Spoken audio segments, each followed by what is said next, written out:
clubs and preparations ben omoya abra mu di wura mu Ghana Premier League games because weekend ni na no ye de hon sam ba Abubakar Watara future house of folk say the city ni na no ye nsam ado ayaboa no a de ba e wo dwumadie so and we be kan fiti samre ko se dumi no be ba ye be so nkonya so akọ na ye kofa news ato avade abrao na Joy Cam Roofing Company Limited omu ka ho ana dana da edi show eba na Joy Cam de maka jo ze omo no ana se bia wasi ufi awie na pese ye boso de ma wo mo na betima boa wo open IBR open self lock open MSL open standard sheet papa pa wona benye bia to na bibia no ay kama pa de ma wo na nsuo to mframa ebo mframa na efo wonyanya omurufin sheet ni bia beboa ye pa na woton so afebo nya de se ebere na chi ense aje se bebo dan so ache ye pa nti wo pe roofing sheet papa to dia Joy Cam Roofing Company Limited wona so do ani chire na omunya papa de ma wo se na be ya wo dan no just boss wa beche adiama na bibia na fine diama Accra e Kasua Kumase Techima Sunyane Tamale ne boga na wine na ho na Kumase de o sokoba mpa me ye ne police station ne dia ne hwe wo be 0540 125 816 0551 0050 00 frane adjust na bibia aye kama pa de amana time ba me chane wodwa so eno ne aduro obi agye atom sa malaria nko na etete odia wonya time ba me chane bi no ma ho betima to na malaria no nso atimi afri usu akọ wonu ma to wontimi ne di honam no aposo nyina ayo ya time ba me chane bi be kan fudi ama se wonya bi ebe boa ye pa eno akine time echeche ba me sano so wonya bi no ma me pa chaw sensan ajiwa infio de aboso a wonya bi no mpesa ha oni nyina be fro de akọ ana fe ye san ye immune system support nti na be boa ama immune system no hwan den na yare do ma ni udi asie nyina no atimi so akọ atia ne kama ye pa no aye time HH ba me time capsules no o ma mu be bi eto bibiduro bi a obetima nya bi ato 0244 417 669 0244 766 now for them pay for this bibia I kama pa de amount na Janjima Dental Clinic ho ana wodu ani chene bibia kama pa de ama wo me ba cho se wo sinku ana ha ode a wo ha bi wo se ho a Janjima Dental Clinic ho ana du ani be chene bibia kama de ama wo pesa wo senyen tutu na yen feeling ne kama mfamo ebe ne kama pa de ama eno wachi wo no wo pese ni fite de ma ye be ne kama pa de ama wo se no wo pese bia we and gold and as a silver crown and so be ne kama pa de ama no Janjima Dental Clinic fonko and am ngabo se adwuma no kromu a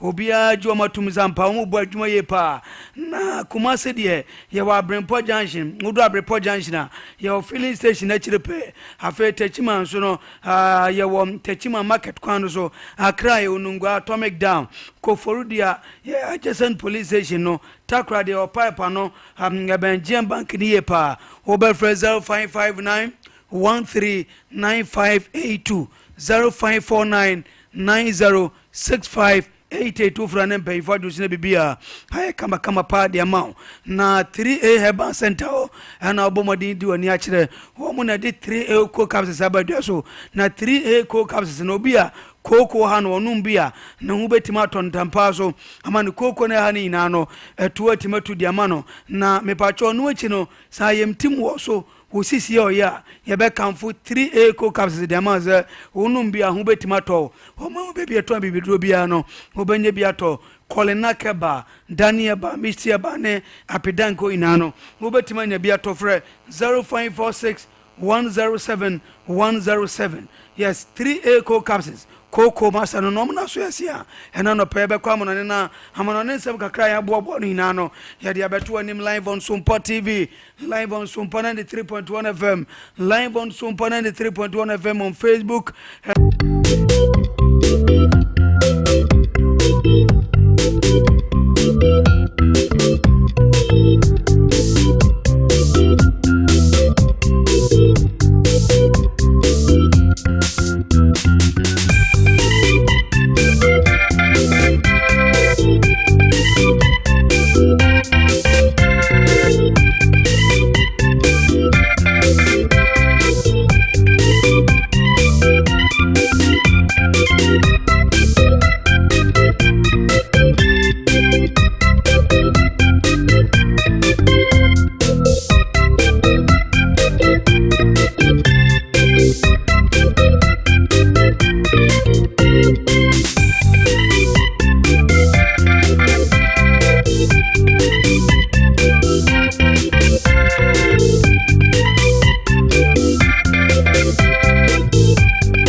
yes since 2023 oh baby hana Jude Bellingham anya sa shoulder injury na besina what this injury na sha ne ho besina menu ka said yansa kan sa maybe a boss season we are hana Jude Bellingham so no ebe kwa sam surgery no hanso na fani shoulder no wade unsam no hanso na de ma odwumaden so de otina game ebe koso ina na brante no chesa na beti wode koni na no ye beti so na banajansa na Jude Bellingham so no hetim so na available de mama de boboko na ye de san semina no hanso na de matefo odwumade so ni na no hanso na de todwa ye de unsam de mamo na brante fonsa Christian Romero hey play we se kan na de ma Tottenham so boboko no sa Christian Romero ya brante bia chasa teams how do pina na pebo no na mami front to just yasen Atletico Madrid team no ana Friday sempo no Real Madrid team ni na no almost when say season and dia brante fonse Christian Romero no ombe kwa kwa ese bia almost betima kano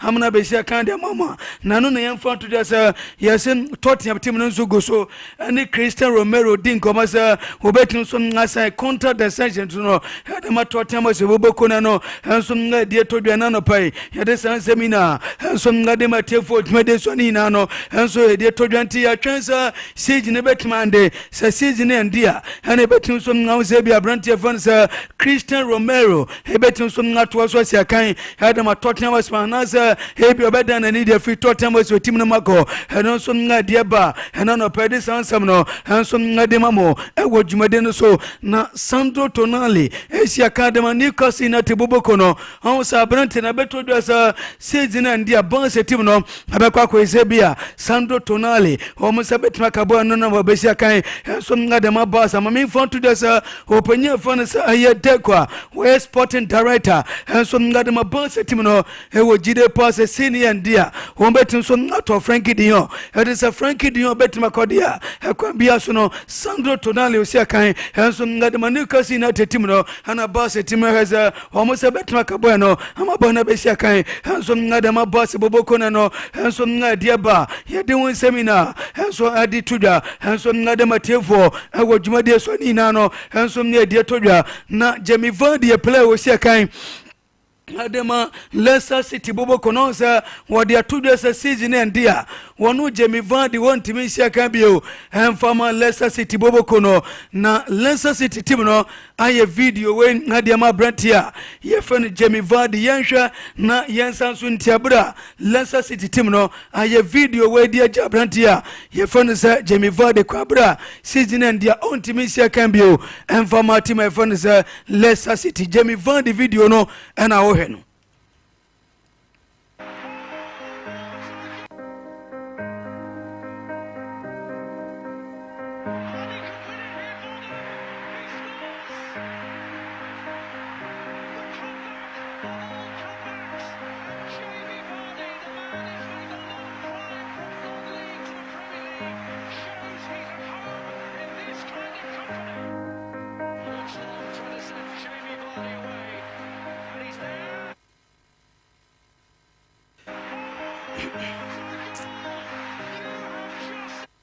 yes intianu ya brantia fan sa Jamie Vardy season and dia on timen so nganto so nsia kan bio en formal lances di boboko na me no ka say on so ngai sa video ne dia jana kwan ya de won seminar no en so ngade matefo dwumade so ni na no en so die to bia de won sam no en so ngade ma mo dwumade no so na brantia fan sa Antoine Griezmann a player wo sia kan ngade ma Atletico Madrid boboko no na mami fan to the Atletico Madrid team no o mo go so ngane brantia fan sa Antoine Griezmann din komo sempo no nyankopon ngai aduma season and dia brantia no wo betim so ngai stand contract ndia ma no haye until 2027 anon person mo stand contract no na Antoine Griezmann toko so no sia kan enso ngade ma Atletico Madrid boboko no ene de nsema nso todwa mami for to this Atletico Madrid team ojire pass e wo mo sem Antoine Griezmann no nemfe ne kwa na ekoso na mum no wo mo ojire pass brantia no bo aka no ngado so ne mu ye pa Antoine Griezmann no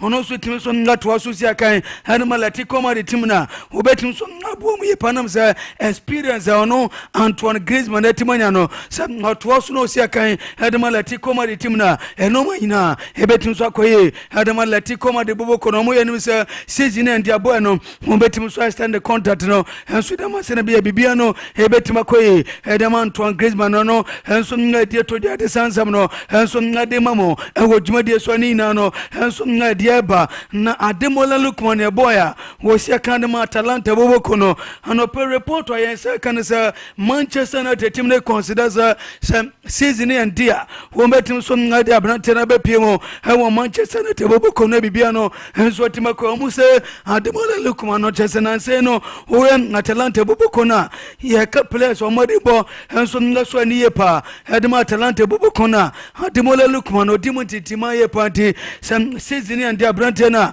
ye fansa Ademola Lookman no makwa fano amna be sia kan so no Adema tima fano sempo no Manchester United team no enso nga die to dwa na pai ye de sansemina no enso nga de to dwa Adema tiefo dwuma de so ni na no enso nga die ba de sansemina enso nga de to dwa na Fabio Capello de Donza yam fan to the Copa del Rey we no I found a mobile day pabra, pass a team no, and so I am at the debo and Yankopon Adumochina.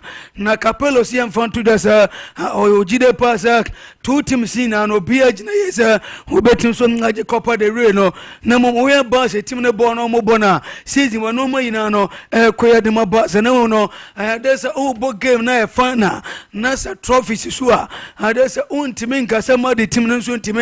Now you 2 pass or Chinano, wow, more than Bobet no and a Copa de Rey no who sabet makania sema open your friend sir Fabio Capello da Don handsome ngadia to the nano pay ya de seminano handsome ngade mamo ewo jumade so na Kevin De Bruyne aya boy wo sia kan had Manchester City bobo kono on season and dia Kevin De Bruyne team to also sia kan bio and for Manchester City bobo kono mame for to the Abrante no report wa yensa kan sir wa chance ya onya a lot of Fezanya Grokura, na office abo ni nyani nano. Yes, when you be Saudi Arabia, when you be there's a United States of America, and for Premier League anymore, any Syria inano, what teams on Nanya offer. Here when it was a season and dear Kevin De Bruyne, one team on Nantina, Man City Bobo Konomubiano, and so your dear Bounce and seminar, your dear no sono, and so Nademamo, and what you dear Swadinano, and so your dear Toda, na Rafinha a player was your kind,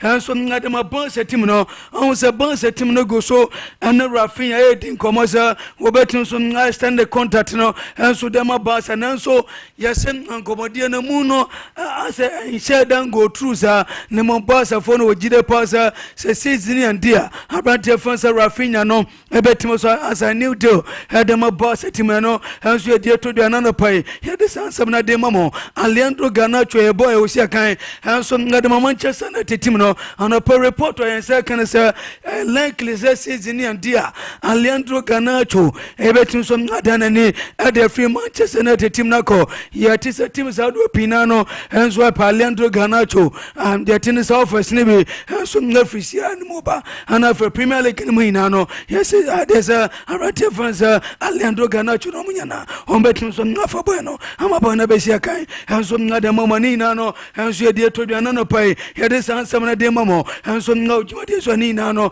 and so na diaba na Abrante fonsa Amand Diallo on sa no boy wo sia kan had Manchester United team na Abrante no wo pram na trafia che pa anope mame fon to this yes and what timato na oye training had Manchester United bobo kona no and so na dia to bia had the san semina no and so ade mambo jumade so ni na no and so dia banana pai had the san sam ade mamo abo jumade so nya grokwa no and so dia to the Leroy Sane aya Abrante wo sia kan ngadema ba munchi bobo kana no pike yam fan to them obia sonte saya sebo no go so ne ba team no and so din komo ye passage no and so and Abrante fan sa Leroy Sane betin so no as I knew 2 year deal and so ngadema tima ye fan sa ba munchi de san semina no and so ngade to da adema tefo jumade so ni na no and so ngade ba no pai ye de won sam no and so adema mun ye gina so na no pai latest amano ni sama ye ye bobo ni na de sie na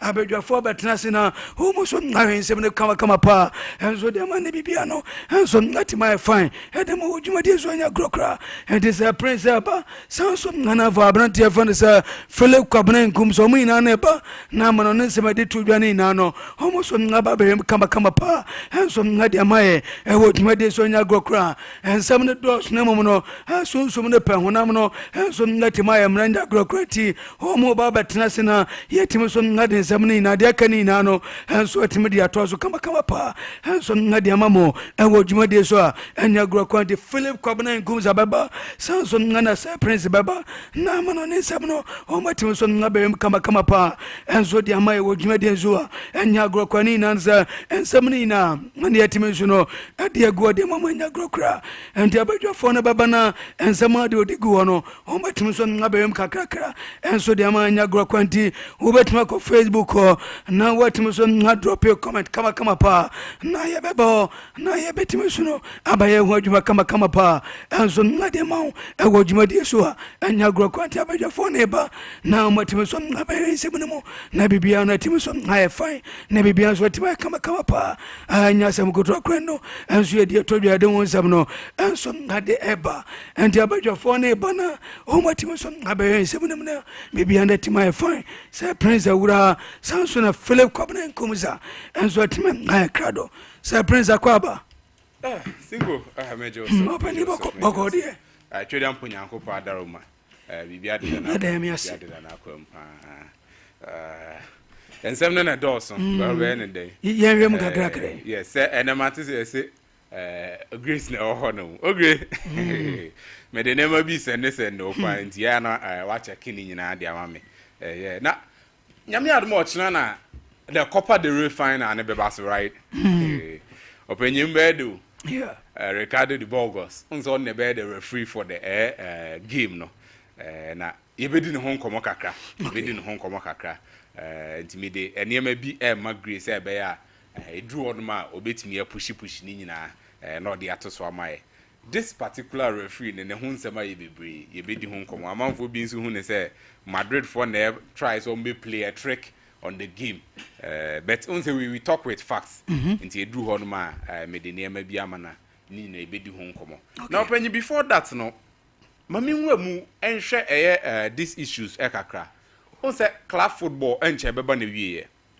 so why the various leagues no some games be aka 4 be aka 5 6 near the enche club football beba na wiye and any club o yes serious bia no this is the particular time or try so best sit down no looking into the team no hear the deficiencies baby a team ni tosini no I try say obetimi aye reinforcement before say season kwa be end and reinforcement ne be enkomo obedi di ato honom because at this point in time so wan hye won nkoma ase na yes season end nwie ansa no akodi nkoma a onko no na nipa na wokọ no ho no bi awura ne demo ne tie akunya ma omo di nkomo ye awie enti the bigger clubs no this is the time almost strike this is the time almost strike and yes sha same from free Spain ye ndi dwumadi kakra because we are FC Barcelona as we speak so up the best club in the world. I keep saying Barcelona now and the best club in the world per what the type of game or mobile and then the results or munya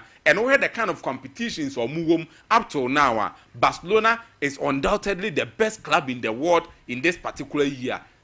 Copa del Rey final or China and on paper clearly you see say Barcelona is having the upper hand going into this game. The clearer chances of winning the Copa del Rey in Barcelona kuta even in the UEFA Champions League the clearer chances of winning the UEFA Champions League Barcelona kuta and then in the La Liga and also Barcelona kuta so the best club in the world beating bigger teams here and there which of the big teams and Barcelona share this season went me and find the Tikwanka from so clearly you see say Barcelona and they're the best team in the world right now but so here I keep saying this thing say uwo team wo that's a team no and ye me koya sometimes you will not see a sinto team nimu a typical example Barcelona right now I don't want to say a sinto bebre wo team nimu but looking at the team critically you will feel say there are some places and yes sinto gidigidi but then if they reinforce a be ball mo ankasa as a football club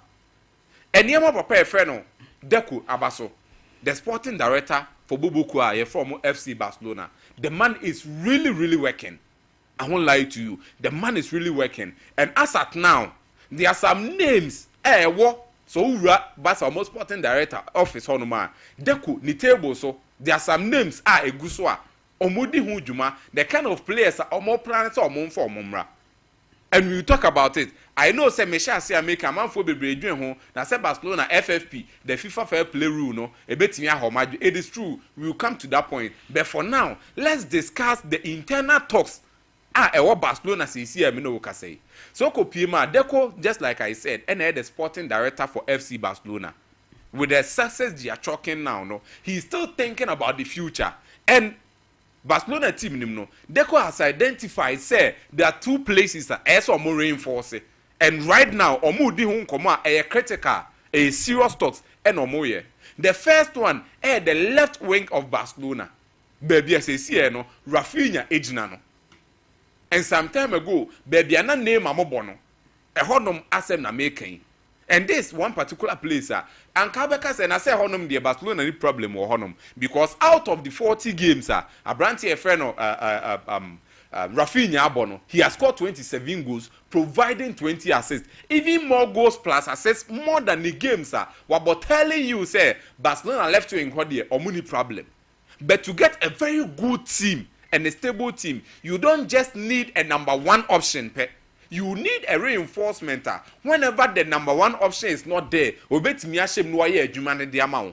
even besides that, you need a player on also bar and a versatile one at that, because you all know say Rafinha and the preferred position baby Lamine Yamal, but because of Lamine Yamal, Rafinha has been shifted to the left and he has been able to adapt to that kind of left position now. And I'm no say no Luis Diaz and then the on the tables of Bobukwa, you're from FC Barcelona, and we've seen this over and over. We've been saying it. Luis Diaz deep pay up Barcelona and yet and I'm no say no, he is still the number one priority. Barcelona for consider says Akonya Bia Beto no much be making any proper sales. This is the man they would really want to bring on board, which is Luis Diaz. And we've seen from Luis Diaz on one Kasane camp, said there is a guy, so when Barcelona ne, Namokachen so uncesan and Yeman, he wouldn't hesitate. He loves Barcelona and he would want to play at Barcelona. And Barcelona is trying to utilize on that chance, no met me say, a branch of Luis Diaz, no, or Monster, a bit miacano. And you see, and so copiema, the asking price, and I said the price that's 85 million pounds. The bigger question is Barcelona going to be able to get this kind of amount for Luis Diaz? I will come to that point. But for now, no, let's go into the other positions. Once I make two positions, Ceci Adeku, or more discuss on players to bring on board. Left wing, Yaka Luis Diaz as him. Now, the right back, which is Baby Julius Kunde Ebo. Barcelona team, no come only one right back. And Oma promote a branch friend Hector Ford from the La Masia. Or no, and the deputize a branch of Julius Kunde. But we all know, say, Hector Ford ain't shed name finish them miaye. That much. Not to say so you're bad, but name finish them miaye. That much say Julius Kunde, the kind of consistency you're there, man. Also recently, and the first time since 2023, Barcelona bowl game and no new Julius Kunde Omobi. And this issue by look at how now man for see can was him. It tells you the kind of consistency Ekuta Julius Kunde. And he has been able to cement that air right back position, you know. But still now, no, Deco feels like there is no proper competition for Jules Koundé. And if he is not there, who is going to be the proper replacement for Abrante and Jules Koundé? They've been giving Hector Ford the chance, but is he able to, grab onto it? Derby. And right now, Barcelona is looking at three other options. Right back on them. Players or feel says or mobile or met me up a Jules Koundé. That kind of proper competition. And the first one, Branty friend Andre Ratiu. This is a player, our ball Spanish La Liga Nemu. Andre Ratiu. Ono and that's no. Osinaka El Vallecas, which is Real Vallecano. And this is a guy, frankly speaking, very, very good. And for me, looking at some of the videos, now me feel it into the Barcelona system because of or your more the ball to form.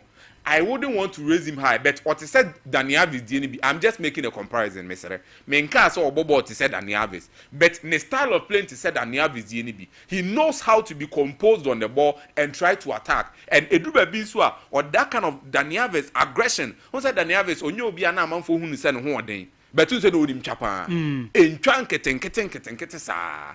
And this a manner or technical ideas nibia or born a bono at the said Dani Alves DNB. Not to the level of Dani Alves, but in the style of play, no, at the same DNB. And he is the first person Barcelona is considering from Vallecas, Real Vallecano. So, Mube to me the number, no about the competitor for Bobukua, and as a brand here, your friend Julius Kunde. And there are other two options, and so on. Venderson from El Bobukua from AS Monaco. And sorry, Andre Ratia, why 2 goals, I make 4 assists. The same thing, and a Venderson here, that's you. Also, this particular season, watch 2 goals, as I have 4 assists. And when we talk about AS Monaco Bobukua, everyone knows, say, if a player is coming from Monaco, it means, say, technically or a gifted, or those players are, or more the ball to form, because this is a proper academy team, no free. And a player will go through the academy system, no. These are players that are almost fit into Barcelona a system, no muye. And Venderson, Obi Arshen Bia clearly knows, say, or also what that kind of attribute, the traitor, who bet him the Barcelona mana. And I feel very happy. This kind of 2 players, no, Omudi Ewanum say, Omunebeye, the competitors for Abrante and Julius Kunde. And Barcelona really needs to look at one and bring him. And the last option, no, it's the first option and first second option and pa. Now Afedo Marco, UD Almeria. Unsa Almeria so qualify about the Spanish La Liga anymore. And Almeria, our Abrante friend Marc Pubil. This is the guy I'm talking about, a very young chap, or also a very, very awesome or a very good bet for me. I think it's a Mark Pube as or more quite. I think Abrante friend Andre Rachiu and Van der Simubakono will be a perfect competitor for Abrante friend Julius Kunde. And I feel very happy for how Abrante friend Deku look at the future, not now, because Anka the kind of way Barcelona performing the joy a team Nimua and can obey content with it. But Deco, as the sporting director, is looking at the future, how to make things stay, because they see this season or more any trophies we are. Next season you need to maintain, and to maintain you need to get proper quality, because obi any beba also say Barcelona waje La Liga, ebia waje Copa del Rey, ebia waje Champions League, treble ni kutomo. The following season every team coming to play against Barcelona no obe prepare 110%, and Deco is trying the possible best say obe look at all these factors. No I try say the loopholes ebeba no or bet me etu ni nyina, and they are very good for the team. But me die ni the FFP no I bet me aha FC Barcelona no. The last time I was saying something here, Barcelona can evade it, and it will come at a cost. Barcelona can evade it, but ebeba at a cost. Or met me a dodge FFP no, et me anya players now or more penny at the ababishim. But as a Barcelona has some sacrifices. The last time I was talking about Barcelona should let go of some players. And not just any players via keke. It is true. Andres Christensen, Ede Abasa Bejano Kwine, Obiti say Ansumani Fati, Ede Abasa Bejano Kwine. But you cannot outrightly say, these are players Abasa Ejo Mokoya, or met many Sika Puduobi and I say Sikabi a Sombo, as I dare go on the transfer market. So what should Barcelona do? Right now, the only options left, some players or me integral or me a part of the team. Oton or more Ansa na Barcelona etimi aton omo etimi enyeska.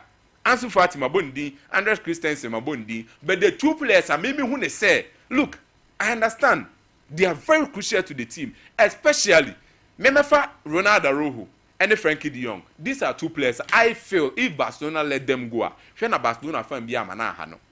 Let's deal with Ronaldo Araujo the first. Under Hans-Dieter Flick, is Barcelona having that mentality? So remember Hans-Dieter Flick at net team Nimuachana. If the answer is yes, then Ronaldo Araujo needs to move. He does not fit into the style of play Hans-Dieter Flick epe ewoni team. Ronaldo Araujo edu baby a ni grittiness no overshadow the kind of technical abilities. On shada yet technically gifted or rely mostly on the pace and power. Na who dey ekuta no and the height and mostly or rely on. And so Ronaldo is best when you give him a man marking man the player be say you play away from man and you obey now say obey you from. But when it comes to the technical ability, you for born into from you build it from the back. You make sure so when the leader at the back and to be near the tempo of the game should be coming from you. Ronald Araujo does not cut into that. And if Barcelona they really wants to go forward with Hans-Dieter Flick, I think say Ronald Araujo this will be the perfect timer. That's Omuja Nekwan because Omuja Nekwan Sikabeba no ho. And let's not forget Inigo Martinez is there, Pakuba Simu Honum, Eric Garcia Moho. They can let him go and Omunyes Kakesi be set me they are for another player Omuha and Hube here and they are meeting me fitting into the system at the Amomo. So they should consider that. And then you talk of Frankie de Jong as a man Americano. Hans-Dieter Flick about Bontiaba be kind of clear. Also on the Frankie de Jong no or you're part of the plans. And the last time I was saying it, so here Barcelona or Medford now. The first name that you mentioned, Branty friend Pedri. As at now, the second name as a Barcelona, you line up and it Frankie de Jong. No doubt about that. A Chassier with Mark Bernard. And check bear 2-3 games no prior, and a Marc Casado be shame, and a far perfectly for them. And today Pedri, Marc Casado. And a Marc Casado so no Frankie de Jong shall says or pick from back from injury no Marc Casado so called bench and no kwa say pra. Obeba back do. But he said no pra. But with all these things said, no, I think said the first name in the midfield of Barcelona, Pedri. After that, Frankie de Jong. Telling you, say, he's very important to the team. But let's be realistic to ourselves. If Barcelona really wants to get something better out of Frankie de Jong, as at now, Omun down for agreement in year, though they are seeking to give him a new contract, but Omun Frankie de Jong contract be ended 2026. We are in 2025.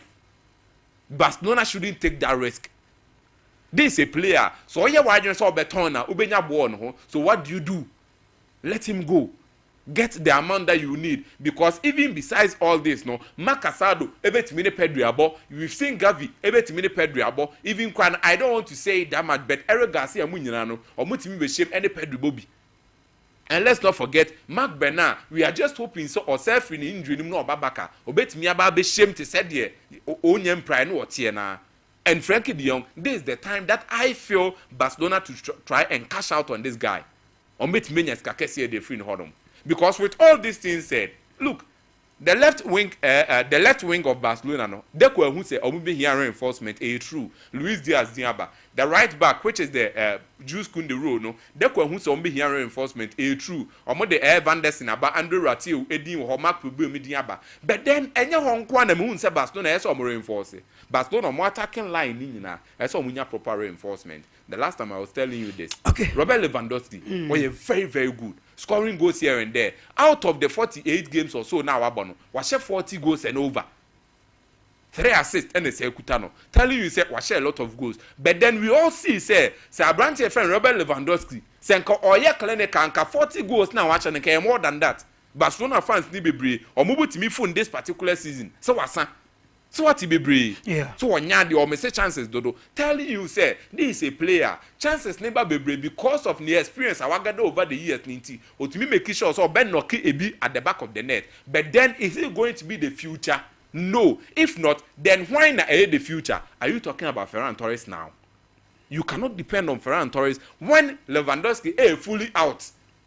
Say after the whole season, Lewandowski more. Ferran Torres never bought the whole season. They would Barcelona, bank their hopes on that? No, it wouldn't help. And to me, I feel say the striking role now, Casano. Barcelona need to let some players go, gather some money, get players to refill that position.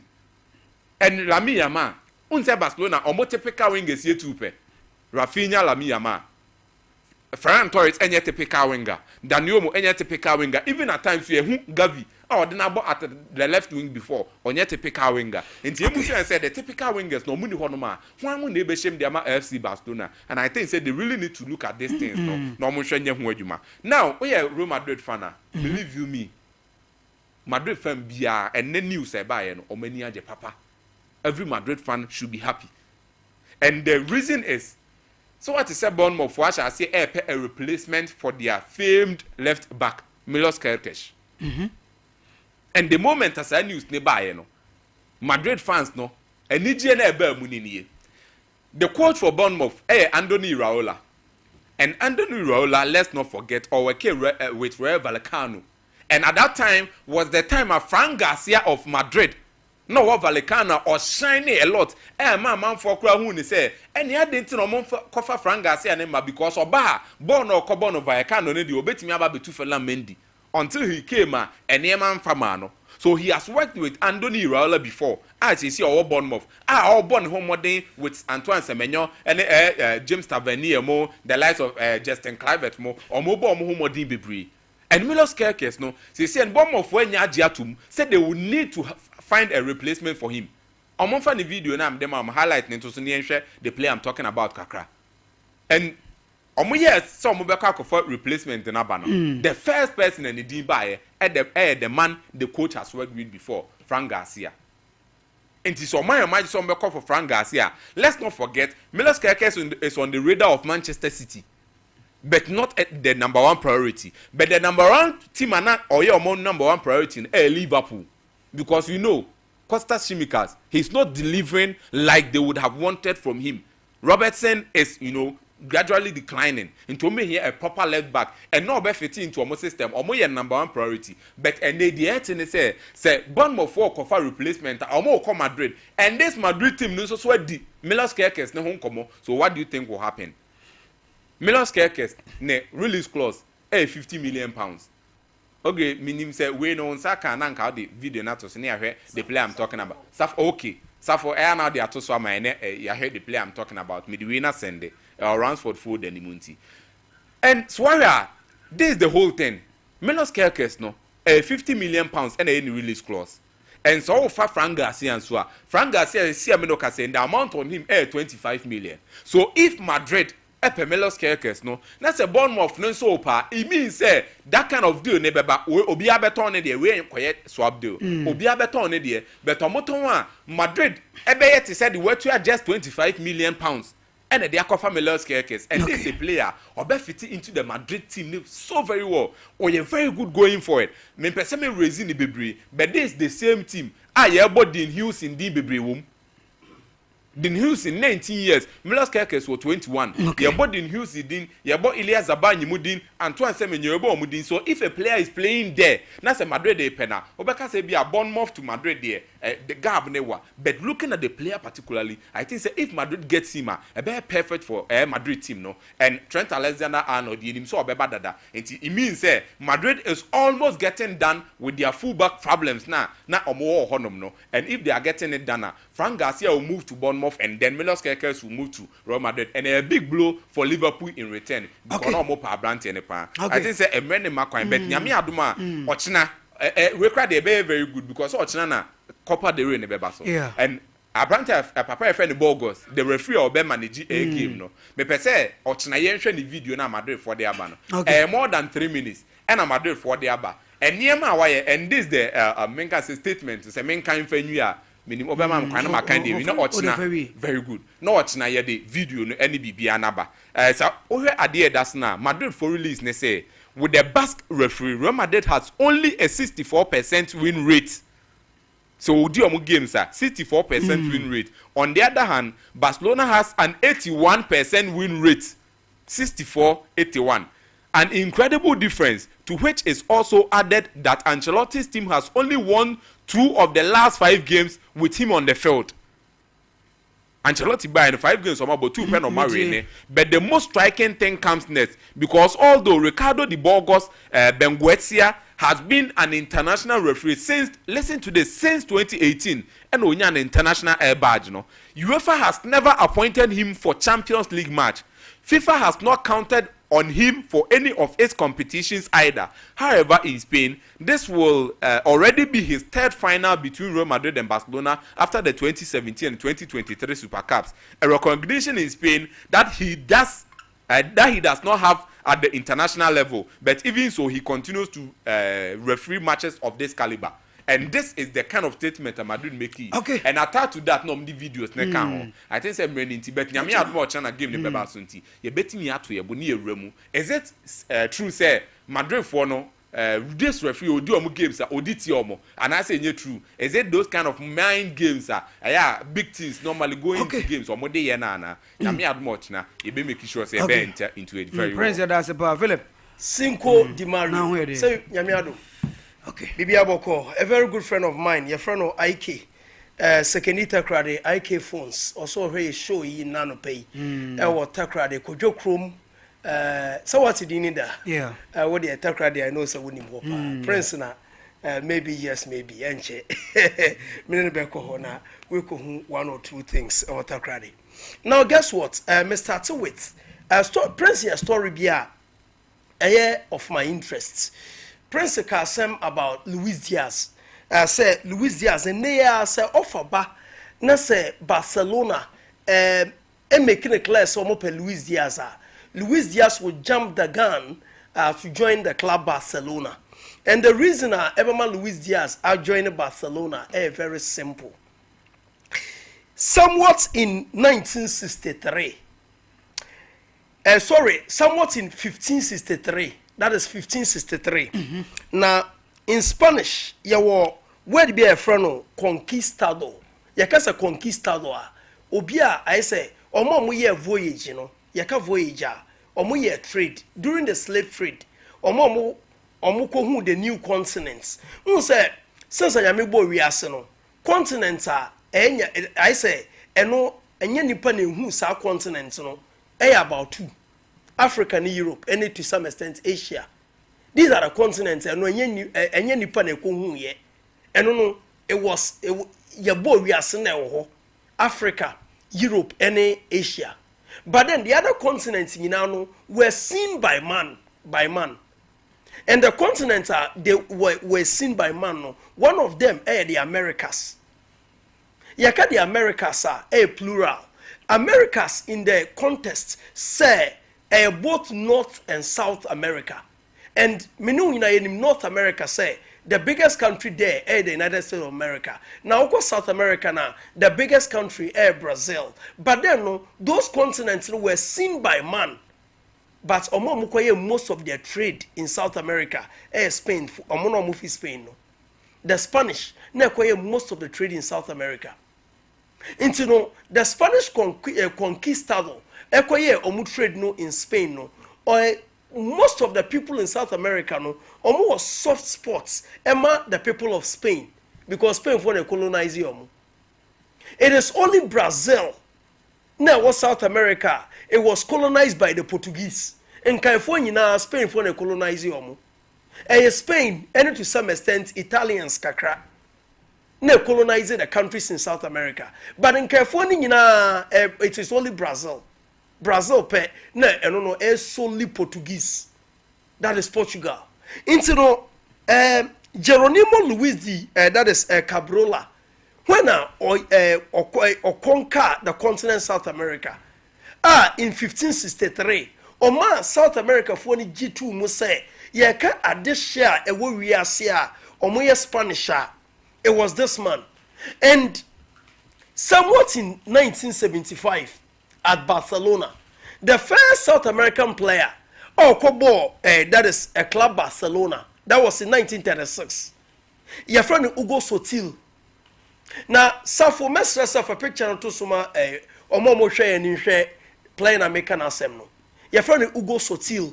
Now, Hugo Sotil, the nickname your friend El Cholo. Who said Diego Simeone, coach of Atletico Madrid, the nickname your Cholo. But where is your friend El Cholo? That is Hugo Sotil. Now Sotil na ete motor bicycle no so no. That time in 1936, what's a sad year we so bra? We a big o. What's motor bicycle so? Na ukonya bi wahi. Na when na Hugo Sotil eba team my friend FC Barcelona.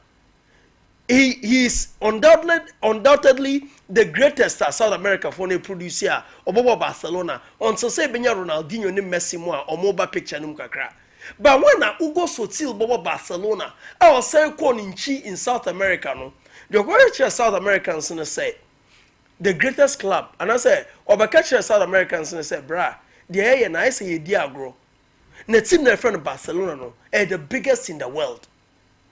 That was the message Hugo Sotil edekoma South Americans somewhat in 36. Into South Americans na sum. Into Brazilian be Sophie Cruzeiro and Corinthians in South America. Eba Barcelona one Foster do Domingo ba Corinth oba Barcelona no ono so ko ni nchi no o ka share Brazilians say the best club in Europe no team a friend Barcelona. And now here ade bi when Liverpool Football Club omunya Felipe Coutinho say Coutinho the face of the club. Barcelona they offer buy for Felipe Coutinho no. And you be na ka share Coutinho so onko Barcelona. Coutinho now no force move away from Liverpool to Barcelona. Because that time, na ya catch no mayati as say, what kind of best team in the world a team a friend Barcelona. Na ya catch no mbribi atwam ko. Inti na ye akambia say, apambia omaya edaho. Into South Americans, any omo love for Spanish clubs, Barcelona and Real Madrid no, it will never go away. Into say what player, nasa playing your top player, no a South American, nasa Barcelona, and nasa Real Madrid you offer bar. A bad in supply and a bad resist. Example, Luis Suarez. When the Luis Suarez no didn't power with Liverpool, Barcelona they offer the Bayern. Nenye who be asa, but Luis Suarez jumped the ship. He joined Barcelona. Felipe Coutinho. On one crowd, yeah, some part of on one foreseen move away from Liverpool. At a point, Crano, no training crown Kobe.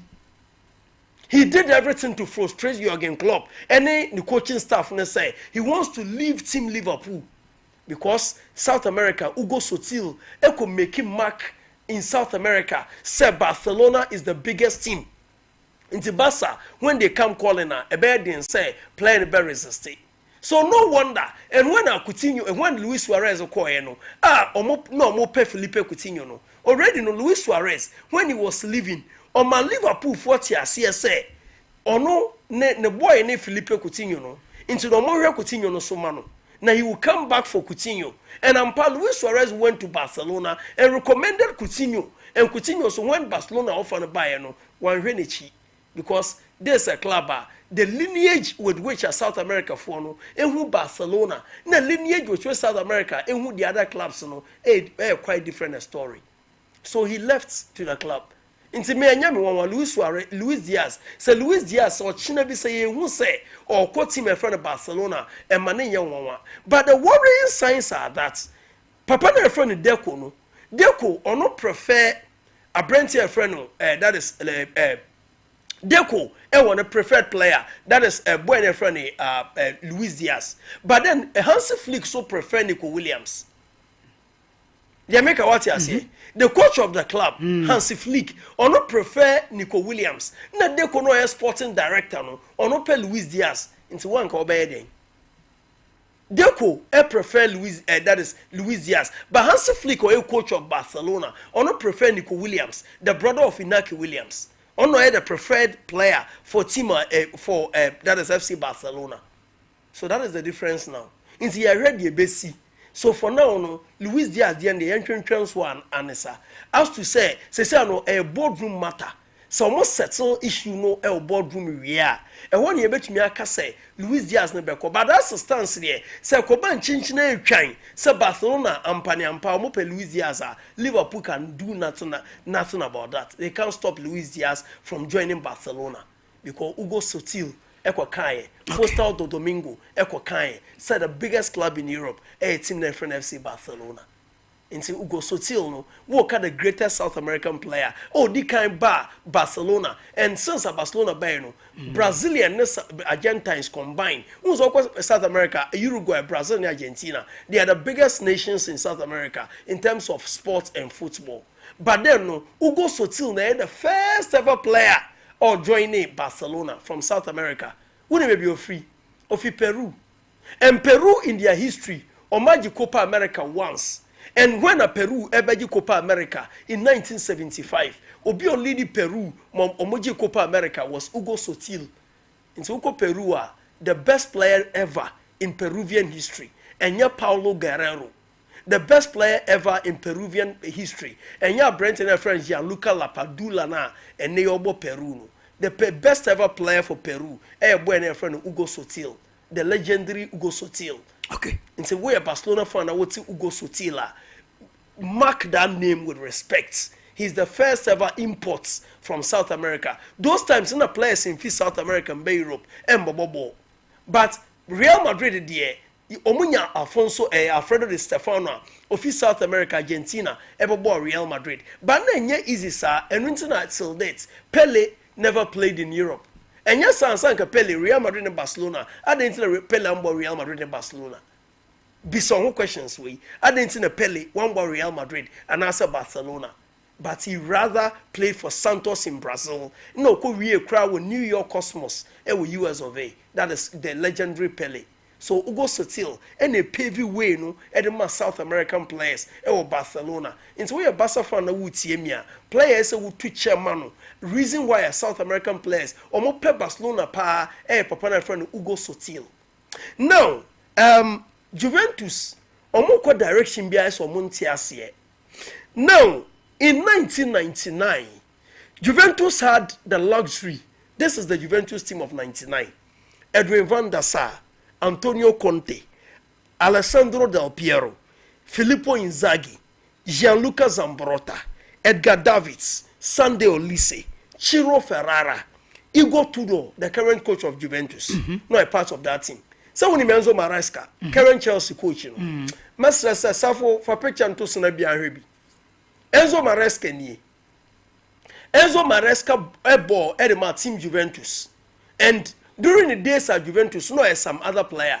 But again, crown one or Gini Dean, by a couple players no more Dean power team Juventus na Enzo Maresca and count. Enzo Maresca and count. But Maresca ebo bra ewo Juventus. But household names na mabobono. Edgar Davids ni Zidane ne Didier Deschamps any that is Zambrotta mo. Omo no mo ji omo din. This is Chelsea manager Enzo Maresca. Ni days na no Juventus no ni. Enzo Maresca ejini din o Juventus pa. Ye ka omo bra e football at Juventus Enzo Maresca e bra. But wamba limelight no. No ye player bia ye beka say o won finfin and on your top. And then no I have too easy say you be put a player on the top because football is now mediocrity. And then you praise that you be a friend mediocrity. And then player bia balance or 1-2 pair, now you putting into a superstardom status. But those were the times players ya mabubo mudin and what your moba ebe since so compare the current generation. Most of the current generation will never come close to these players. Goalkeeping department, Obit said Van der Sar. In our time, how many goalkeepers no bet me compete with Van der Sar? Very few. Now, what for Obit Antonio Conte? You can midfielders or more guile, energy, any presence. Antonio Conte is one. Now for Obit Alessandro Del Piero.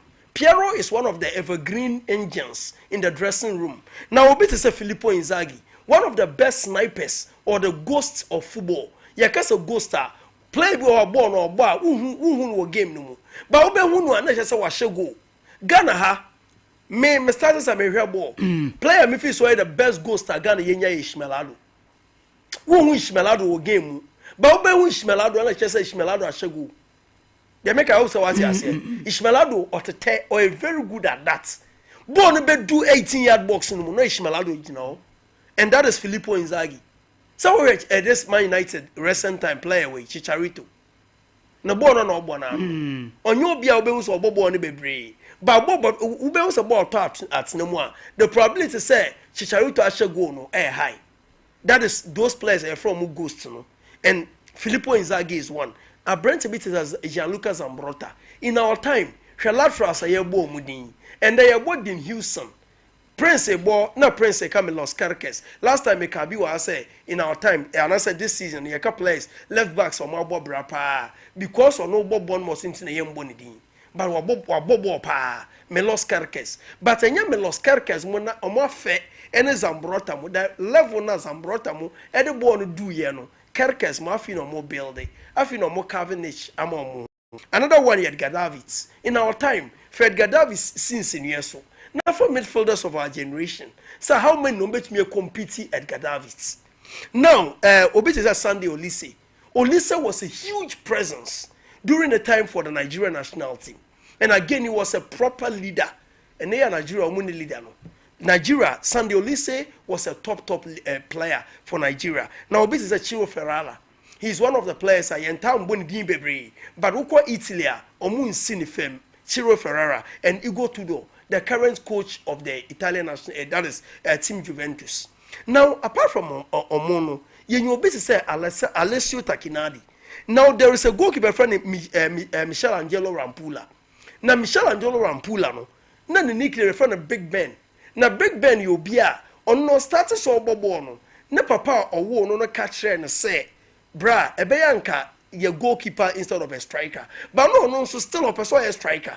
Into no in the Italian Serie A, you can goalkeepers as since I convert to ye Lega Calcio, a ben Serie A no. Since I convert to ye Serie A no. Goalkeeper shall first or shall go first in the Serie A, Michelangelo Rampula. But even that time, Crano, no a backup at Juventus. So meaning say, you go to door, and you have a chance to play at a Juventus team, net team near star-studded. Na so was Zidane ewo Clarence ewo was Zidane ewo Gaddafi ewo Alessandro Del Piero ede na wo lucky wo Alessio Tacchinardi wo Birindelli ede na wo lucky later crown answer Trezeguet moba even recent time cry here Juventus crown ya Higuain ya Ronaldo and look at the players who passing through Juventus recently crown Pogba Claudio Marchisio and Andrea Pirlo for Juventus. But then what are we seeing? And then Juventus go with a direction here. Almost believe say it's about time they go back to yesteryears. Because players don't more Juventus no. I say prospecting here too more. Too much. Because Renato Veiga or a player or coach or a Chelsea player. But because when you have a lot of game time at Chelsea, no, and you about Juventus, and no you have a lot of game time. But when you get a lot of game time at Chelsea, or a Chelsea to some extent surplus, Renato Veiga. Now Lloyd Kelly, who is Lloyd Kelly? Now Federico Gatti, an honorary leader at Juventus. That is the level now. Into the Juventus for no almost strong meeting after losing 1-0 to Parma and Rechino. So we say no issue no is a coaching issue na because a coaching issue omo pam Thiago Motta no makofa obia no so say the culture of the that is the bianconeri nasi yaka bianconeri the black and white the culture of the black and white that is yento akase yaka the Real Madrid of Italian football Juventus omo no mo nye abin wa ha o sorry omo nye yentetene yenton omo no mo ye abin wa ha that is Juventus. The difference between AC Milan, Inter Milan, and Juventus, and say Juventus always buy quality. As a Real Madrid and Barcelona always have a very good foundation in La Masia, so they always produce from La Masia. But for Real Madrid, no, they are used to buying marquee because Paco Gento, a catcher Real Madrid say, your club, no, as our top players are, or we are best, or we are big, as all for president or better, and as all for coaches, or we are top. But now what are we seeing at Juventus? It's at Juventus, I say Matramakwe. Omo Tobia Keke, Omo top play Bia Gidin Kakra, ne Juventus are Cotono, Omo top player. And that is a worry and problem of Juventus. It's a problem any meetings now Kosono. Say I can tell you for a fact, say, you go to do, the future is a risk. Menya sure season on to say be season. I say, you season here, next season you go to do never twice. Now the next one, Bio and say Juventus of 1999-2000. No coach no Carlo Ancelotti. But Carlo Ancelotti that time no. No president of Juventus a friend Vittorio Chisano.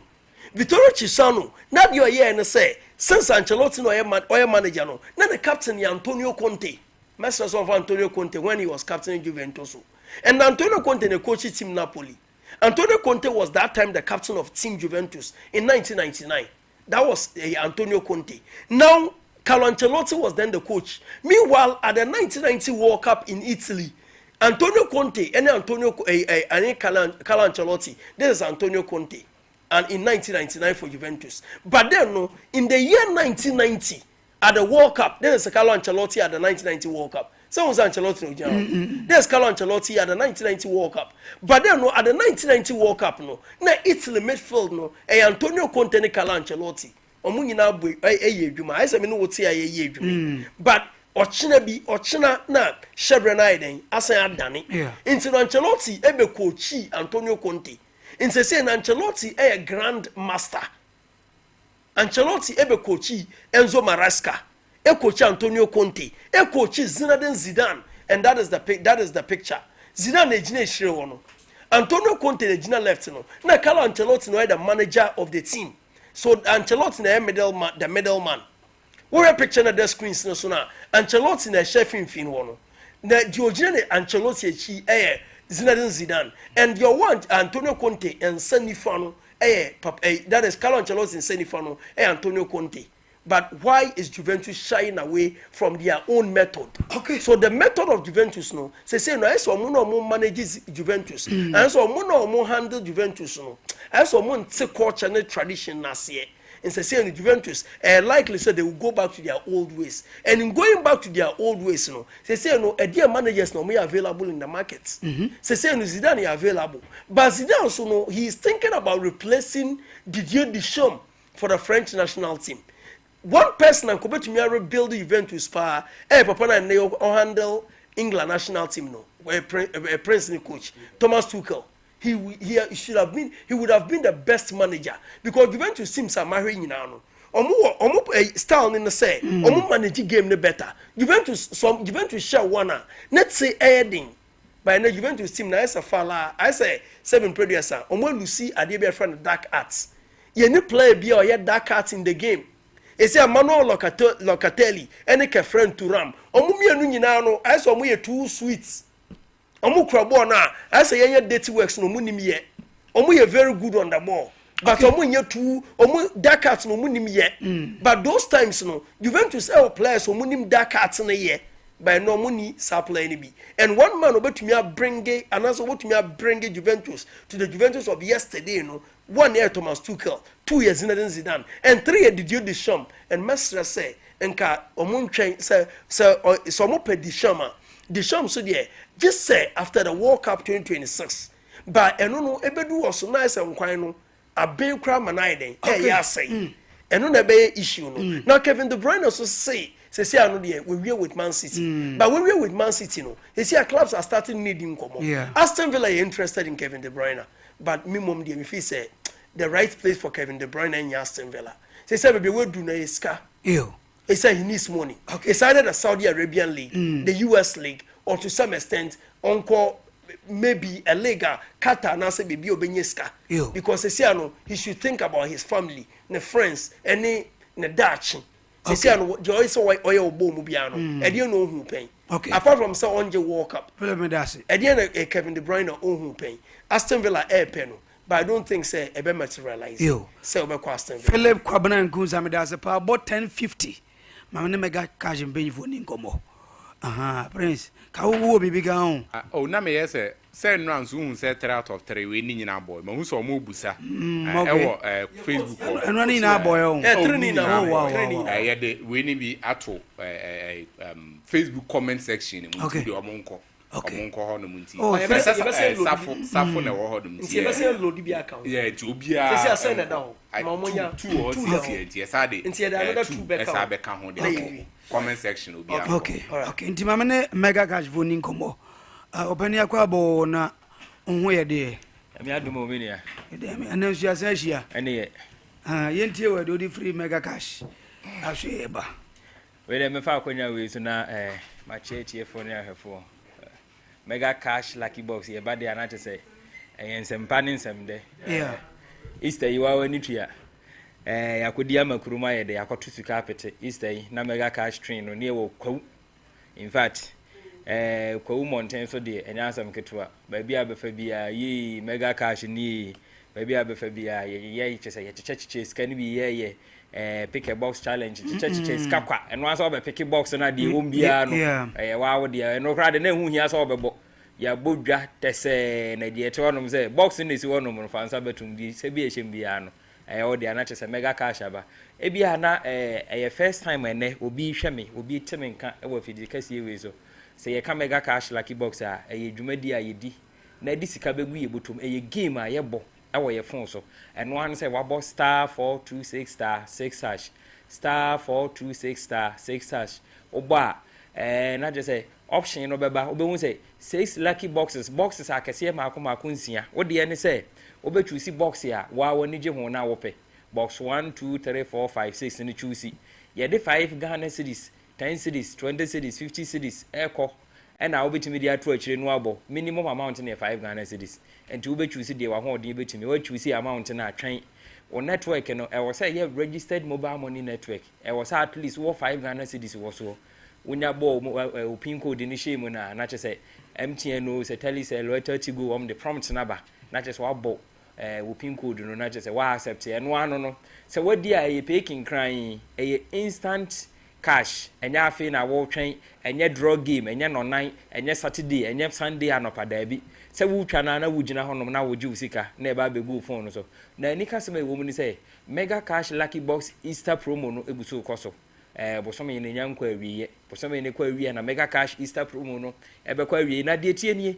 e 45,000 Ghana cedis ene ye de ma de obi win no last year Christmas no Easter bonanza no yenu aba MC a obetimi am ye huhu pictures ne ya mo a omo didi mega cash lucky box Easter promo isika na achede na ekoso no amamfo edi amamfo odi ye wa dance ye ni mfonyini bebere na ya na eja ebre no ntino ye ntimi nsho bi ha yenu aba akono ne Joseph we wodi 7,000 Ghana cedis man we dey also we na he on na ho no Mr Eugene ono ne de no eja ono so je ne de cooler he de share ne ho ye be hu nkrofo bebre sadia Steven Dennis mo omu di 5,000 9,000 wo mega cash Easter wo bona wudi enu sika na ye wo de adada sort as ye afi ye mo akonya say bo every 10 Ghana cedis eko the mo a wo bono dodo bi a wo bono a wo bo 10 Ghana cedis no na wo bi ode wo point na wo bi ode wo point na wudi wo bi ode wo point we ye nua ba persela samoa we ye 30,000 Christmas promo na ye no afi na 45,000 not just a Christmas here baby idea or say I don't cost on promo bia no sika na economy we 30,000 not just a Easter is here 45 next person we nua ba be ma 7 ono so de no odi 7,000 Ghana cedis 6,000 Ghana cedis enye sika ketwa wo bon ha wo di na wo bon na wo di no e na Easter promo yin so de no odi ye we ye nua ba asade a je ya no be se eja so hu we ba bia emfa ho ne de so ne be de owum eno anso watwon phone no malam hu imam hu pastor hu prophet hu fa phone no hye utrase ne bo star 426 star 6 hash wunya boy na ba beto phone no so na no yibi de akwa ya adoye 5,000 Ghana cedis enye sika ketwa obetimi de aye ne ma bebre enti amamfo odi mega cash lucky box no ne nua be ma Dennis nso de no 8,000 Ghana cedis boju ne begu ne phone so eye ni nyina ha we ne mega cash Easter promo no eho adanse ye no mega cash Easter promo no ho adanse ye omo di sika no eho ne ma na ye show no enti ye be sure se ba bia wo bia abra wo te nkan fa phone no sisi eni enya exercise no but star 426 star 6 hash star 426 star 6 hash obo code na ye be catch you say do you want to enter mega cash Easter promo no so person we run mega cash Easter promo no dia press 1 network so one person we be wura mu dia but 2 obotu edo be ma normal gaming platform no so no and now select one no so edo be ko gaming platform na de tie nie se wo select one na wo be bo a free 10 Ghana cedis e konkon a and now select two no so a wo be bo a free 5 Ghana cedis 10 Ghana cedis 20 cedis e ko enti wonya select wo lucky box na box no ye wo 1 2 3 4 5 6 obi a wo number na nije ho choose box ya wo pe uchi we a choose amount a wo be bo afi wo network na wo so wo mobile money wo so sika na wo no fa gu akiri ho na twen brofo bi a de chen brofo bi a de bi ameka ye friend no cash in receive and now say payment receive me say de chen brofo ye friend I love you na say I love you ne kum nipa amamfo hwehwe omo ho omo de ahoma so so omo kon the word I love you no why no anya cash in receive on the phone so wa kunu ho pen payment receive 12 phone so na wo sere obi edi odo achi sabi waje ono ane nkwa afiri no enti fa ho hye ba bia obenya sika afiri I love you na da cash in receive mom na bebo payment receive and na bebo fa ho to so na sa payment receive ni cash in receive na ye mega cash lucky box and na this ade no bebro anajo awia ba bia wo bia wo dem ho wo mpa ne so no emofra ni school fees adwuma no sika na wo pe no de aye 5 Ghana cedis pe se obenya no momo wo momo wallet ne so na wo bo star 426 star star 426 star 6 hash star 426 star 6 hash ɛwɔ phone so na wa follow prompt no wonana no wo ba na wo de na ko school no agya wontimi nya twere code ni go baabi fa koma wonana no wo fa ase no na wo mo star 426 star 6 hash ɛwɔ ne phone so onya boy na on follow prompt no on pe 5 Ghana cedis no fa nkoto phone so afei wo mo ni pin code no on twɛn eyisima yɛn hwehwɛ baabi a Sompa fidie ni wo yɛn hwehwɛ baabi a wo behunu Sompa ɛno asetena ofie wo phone so na ɛyɛ instant ɛnyɛ nonsia ɛnyɛ nonan ɛnyɛ nonum ne nyinaa yɛ pay kenkran wo phone so wa na bibia bɛba ano yie no bɛba wo phone so sika no so bɛba network na wo use yɛ no so ɛhɔ nom na nti yɛfrɛ no gyina hɔ no gye ɛno ne mega cash lucky box no ɛho asɛm no is the idea kroma yede yama kwa umonten so enya asem ketwa o ma fasika basa ye ko honom yawada no ye fi honom adwada na nwumre enya asem ketwa ko se ba bia ko ba bia be fa bia mega cash e free say e o se ye kone ye ko topi won say kwa unu ye disika na edie uni sika nso a untimi ni wo be fro pepo na ye disika enti o se ye kone ye de ho kodon mo enu nti na mega cash ye fro no usuro nso a woni usuro woni usuro di a woni nyame anim no kure ni enti o se obi wo hono mo a ya no ka se otwa onya message se wotwa na onya message eno anso abo star 426 star 10 hash star 426 star 10 hash o last 3 messages ni nyina e ba be go phone so afei dodo na wotwa no eno ne wo chances ya wudi bebre na wudi akase utwa 5 Ghana cedis awu akonya se obedi 10,000 Ghana cedis so first time na grobeti medi ye ko nkoko studio obo ba FM ye kasase ya na presenter no the first time I would try na he was like first time back when we try so on say the live studio na ne ya ji say enti won say enti ne friend no mega cash lucky box ye tre no kre na ewum no enti ye was at that moment no obi biara ha wuji ni di so oboni din a enhira ba wa akwa oboni din na fa 5 Ghana cedis ne gu so sika na wo pe no kren sa na ye nuan mo boy na e betoto mo de e so sa na asem na tie enti ni nyina ye mega cash lucky box ho enkomopa ene ne ye ne atifo ache ndi short code ni bi short code ni star 426 star 6 hash star 426 star 6 hash na wa follow prompt na just order ho ahye mega cash lucky box na wo bona messages ni so ma wo bona message ni so ma wo bebo star 426 star 10 hash okay star 426 star 10 hash yo obani ya dase bandi anu ye mega cash mpenyifo na ye no omadi nkomo no ma mentwa me homra me ba Orlando betness na fise mo aboa no ina no ode ho sema bre ye basisi ya ye nchekra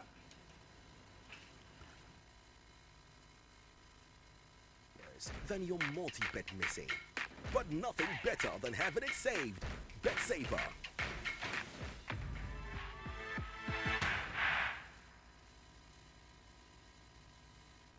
Introducing Betway.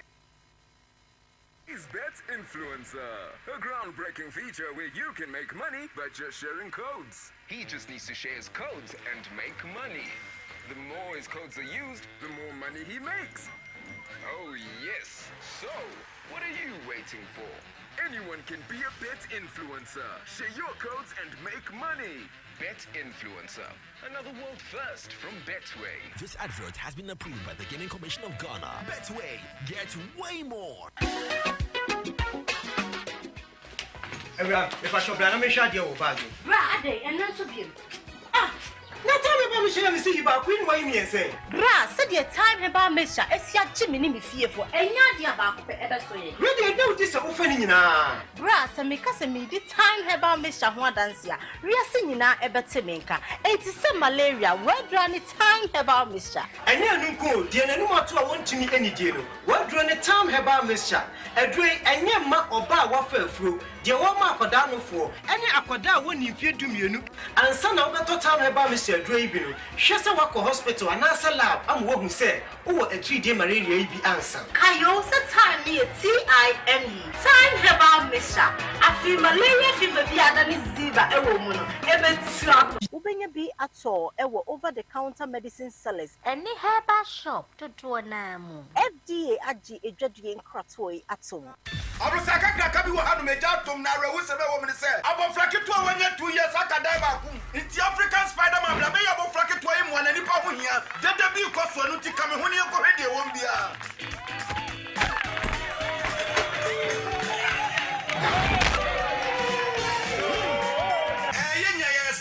African Spider-Man never be say what of but preoccuping you with African Jacks what about say what of now with secret plano anything in boost herbal mixture and only me secret na dia na ye na me yetua na ma nkeka e wo fom ana police me di one dance tell me say menye na me nson hwe na me so hwe no a boosting immune system ama say me train na mente bre metimi di kama ama nkeka wo dwom so ekoso me kura so me ta yale amama ye latitude me nya ba ko enye je ne koso hwe. Hey, Spider-Man, what are you doing? I'm a cratching. Ubenya Imbus Herbal Mixture, our pharmacy, and also herbal shops. A pin for any Kola Mundi if you do me, Enum, FDA, Adjugading Tatui, Atu. If you want better future, join Ghana Grows, cause our grit be the future. Join Ghana Grows, this be one for the culture. Join Ghana Grows, cause say you my day for Ghana. Join Ghana Grows, Ghana Grows.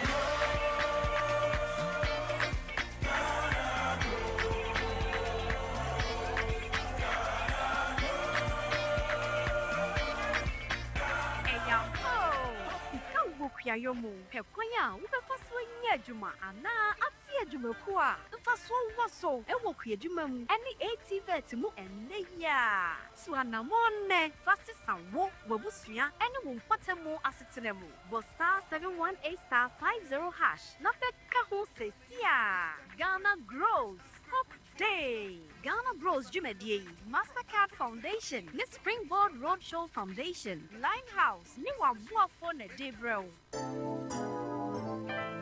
Mamenche time HH Heba Mr. Bina Unumi and ya what dropa a ya draw say a manipedian quamuano enya wating na aquatia yare and chain yare and san wakakoto fire wadro Nanomno abribia Kanoga Company Limited. What the time TIME ebe jasono. Wonwa and the time HH Heba Mr. Edia bejaso. Akra wenye nyamfrisia dumienu enumbi. Wapinfo eni oba wama akranufo enso enumbi. Time HH Heba Mr. Ubenya bi over the counter medicine sellers. Any shop dudu na mu. So pedudo to a friend 0244 417669 0244 417669 Time HH Heba Mr. A yadro say FDA aje ejadien kratue atum.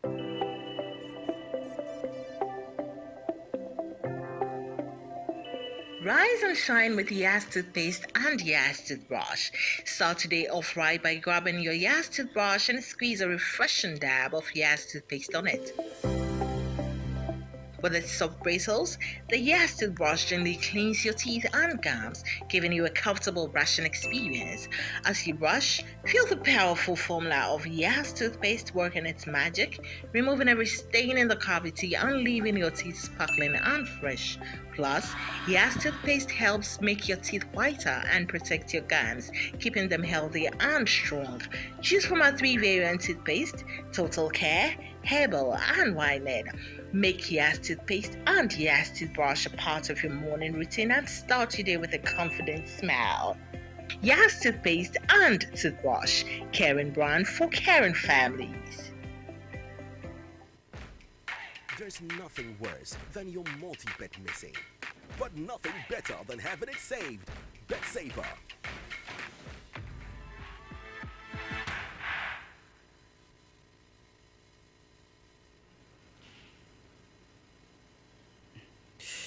Okay, Duba Kwaba Pound Semenum Yakoya Bamrason, Orlando Betanasi now, the Fisama Buano Ninano, the Abre Jumadinus in Semne doors in Orlando, Abuani Nano, our day Eba, Moana Mubusa Koto Semina, Orlando Abuanoa, our doing seminar and Bebremo Jumadeso.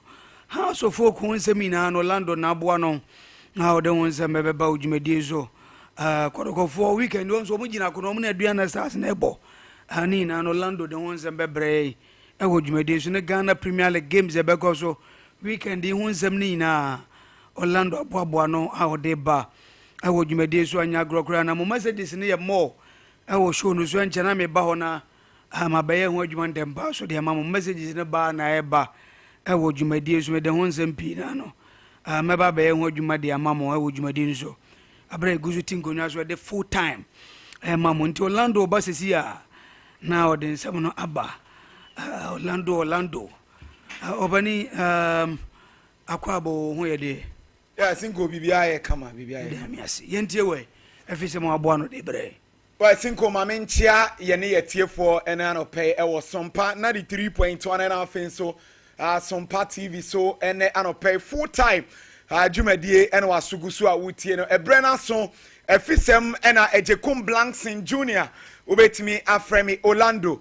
mede brɛw ɛna anɔpɛ na afin so wahu deɛ kɔ so ɛwɔ Ghana yɛagudie mu nsɛm ɛnso ɛwɔ hɔnom na yɛbɛhyɛ nsɛm no ase ɛde afiri Kumase Asante Kotoko na Endra anase ɛna anɔpɛ ɛna memao training grounds Endra enioma ɛkɔ so na yɛ day 3 of Karim Zito ɛna afin so Prince Yaw Owusu ɔmo training section a ɛkɔ so ahead of Aduana Stars nyame boa Sunday Kumase Babara Sports Stadium bɛyɛ de papa esanse so yɛ kotoko fan pa na Sunday wotena fie a de mi kohun no training grounds Endra de akotoko so players no ɔmo besi form nyame boa Sunday ntino woyɛ supporter na oboaboa ahosika no wodi bi tobi bi no na de bi to baabi sɛ de bɛyɛ Sunday obɛkɔ akɔyɛ Karim Zito tactics a ɔno nso ɛde aba on board na yɛdi kan no yebusa coach Karim Zito yɛne ni kodi nkɔmɔ no yebusa sɛ coach sisi aba ne de waba wa adwuma no sisi a yɛ ma technical director na mmom yɛse hwɛ akyire na matches aka no fa players no enso bɔ na Asante Roko enso entimi nkɔ nanim 18 points aka no mose mu gidi nyina no se o yɛ no kra na mmom players no ɔmo di no kra minim ɛna system a me de ba no nso enyamfa adwuma no yɛ difficult but yɛbɛyɛ okay that's look, I'm now going to write the team philosophy and leave it down for them. I think we have to work on that. Dreams have philosophy. And now you see me going around.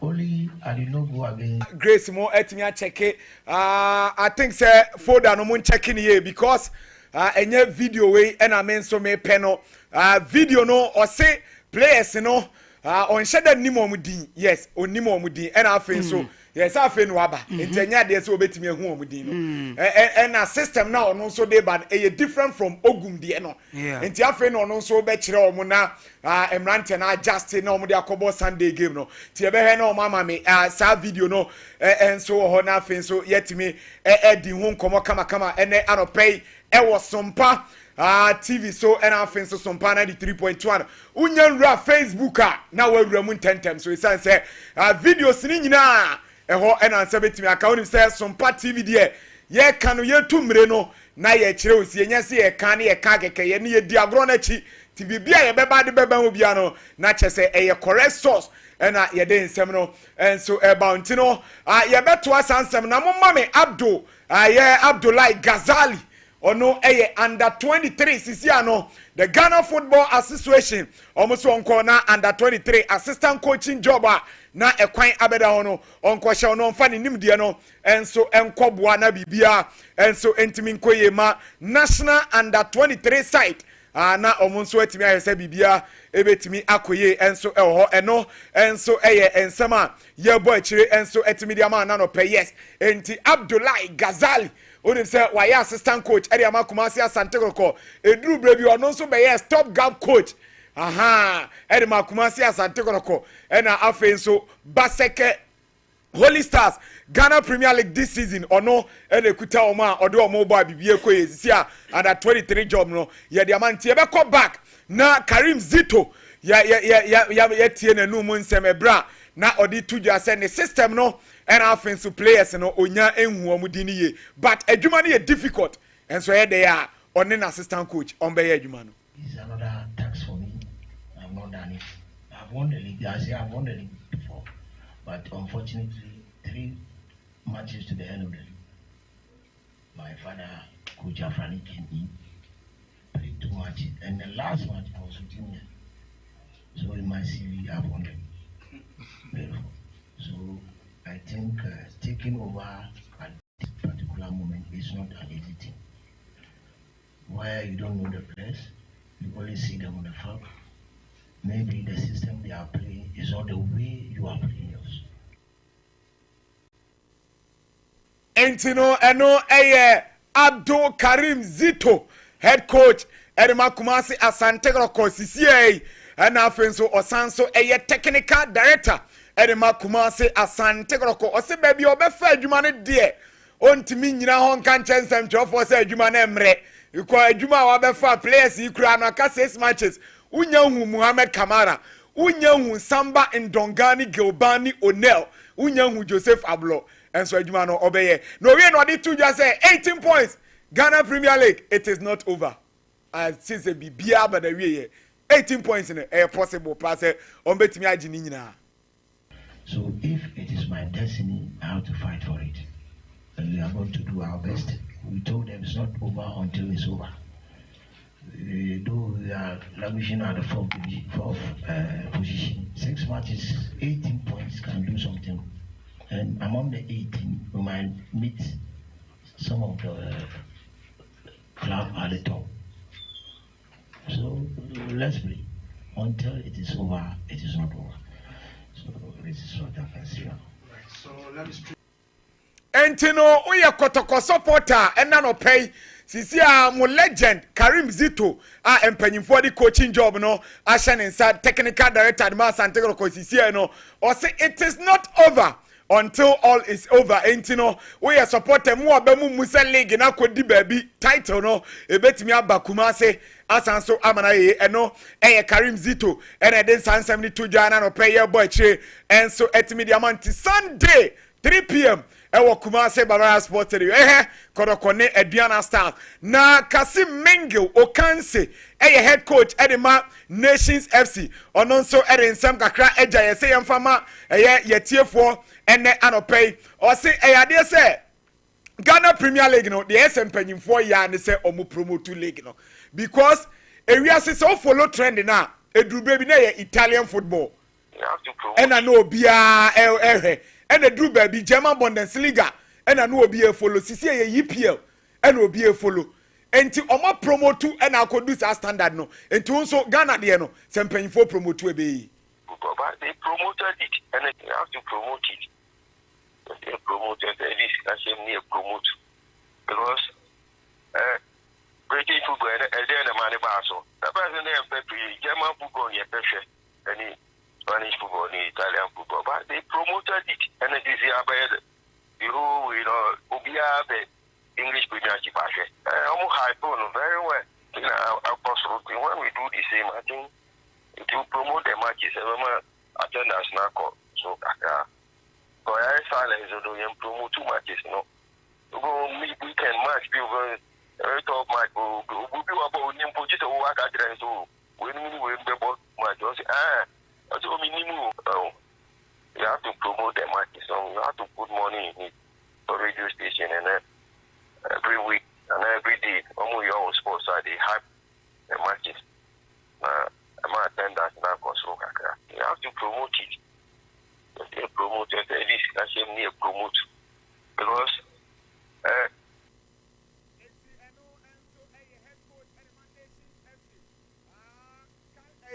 Kasim Mengel Okanse head coach Edema Nations FC na de San 72 jano na me question am di just a prince man say hwan adwuma promotion no.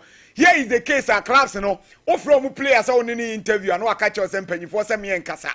Yes, enti no hwan adwuma nyina ye to ansem ne so na Kasim Mengel esan so di to just say mo amabamo bu say Ghana League no enye no. Ghana League sabe rise to the standard and na ye nyina enim no ma ebe obi ahonwa. Because Ghana football, it will rise again. It will rise again. Because any development side, I think never help football now also. And if there's sponsorship, almost sponsor clubs now. And the young player is playing well the first season, second season. Go now, but to quite no. And I fans think to me because you are saying that we will check our hands and walk out. But if you go one season, no, yeah, no, because teams need sponsorship. Running a club is not easy. It's not easy at all. Corporate bodies, more sponsor teams, I think that will help to revive the Ghana football. And I am a soon call youth development. Agrono otiasia eyana ensem ni bi wa oka unim bi oka ye panti coach ena de sansem we tu nyina Kasim Mengel okanse ena okasa ne ensem no oka ni nyina ya no kra na mu clubs ne nso nya omo no ma ye kakra na players ne omo akatua no omo pejam said de be ye betimi abo omo social media no omo ma hwanya kono said de be ya corporate bodies ni nso hu e be ye omo akono no omo so abe sponsor omo enti no oka no yes utu akurafo no na momonene nso watunifo na bibia enso etimi aye kama yede sansem no enso ebro na head coach edema national under 15 team no eye kwaku danso ono nso akasa ebra sabre team no enso ewo semi finals no ewo eye school games African school games ekoso wo Ghana ha no o say omu game omu ball no last time no ohu the much improvement ewo team ni than our previous match. As I told earlier on that I observed some things that need to be changed, and I intentionally did that. When you look at the squad, we changed almost all the squad, and then there is much improvement as compared to our previous match. There is much improvement than our previous match. Eno enso head coach edema national under 15 team no kwaku danso ono an sign head coach edema Bechem United eno de sign sem no enso etuja no na ono ankasa ne nso ni nua baba wa ono nso kuta emana fam no under 15 emano head coach Joyce Boate ejei enso ede nsem kakra etuja o say gradually omo maintain omo focus pa. We are still going to maintain our focus, and make sure that we don't take things for granted. We don't relax, because we know that now we are already in the next stage. But we still want to have all the 3 points. That is the 9 points. So we are still going to focus and make sure that our girls play out their best and then give us the win. Eno head coach edema national under 15 emana from Madam Joyce Boate ejei ene de sansem no enso etudwa no trimude bia ni ho yade se omo de ombemu omani abrepa ya adwumaden se de be trophy no ebeka Ghana ha ya eno ensem odi tudwa na momma me under 15 boys no na bibia enso etimi koye mo me hwe omo highlight ne kakra Andra, yes, omo boy, Juma papa dabi, mama me highlight nansa. Na yes, yenhwe, free kick, omo bonus na chese. Yen kwada na Juma omo ye no Legon University Stadium no eso ni papa Ghana talent ni de wa ha bebre o. Na kwan ye be fa so aye ni yie na ye drew standard no eno na ye se hwe kwada akra wonya 15 years. Boy wo de ato atenem. Kama. Enti eno ehon nsem no na mumma me picture ne baako U15 emema no yes mumma ne na so asinko se unim se Ghana ya change ye jersey no se we are aware se Puma na sponsor Ghana ya change ye jersey no so Argentina GFA asat now all the junior teams no omoda so use old jersey no mentias here apart from the blasters but Puma sponsor all the national teams say ente sadia omo mechire mu nchire say ente no omo sponsor all the national team na blasters enye omo jersey e de akobo omo board dada e bia ba bonte kra me eton na asat na junior teams no from under 20 mama me U20 omo so friendly match omo enso e boy no mama me sa picture no yes on say omo so jersey different what dey jersey we nessa come back na mama U15 for na hade okay.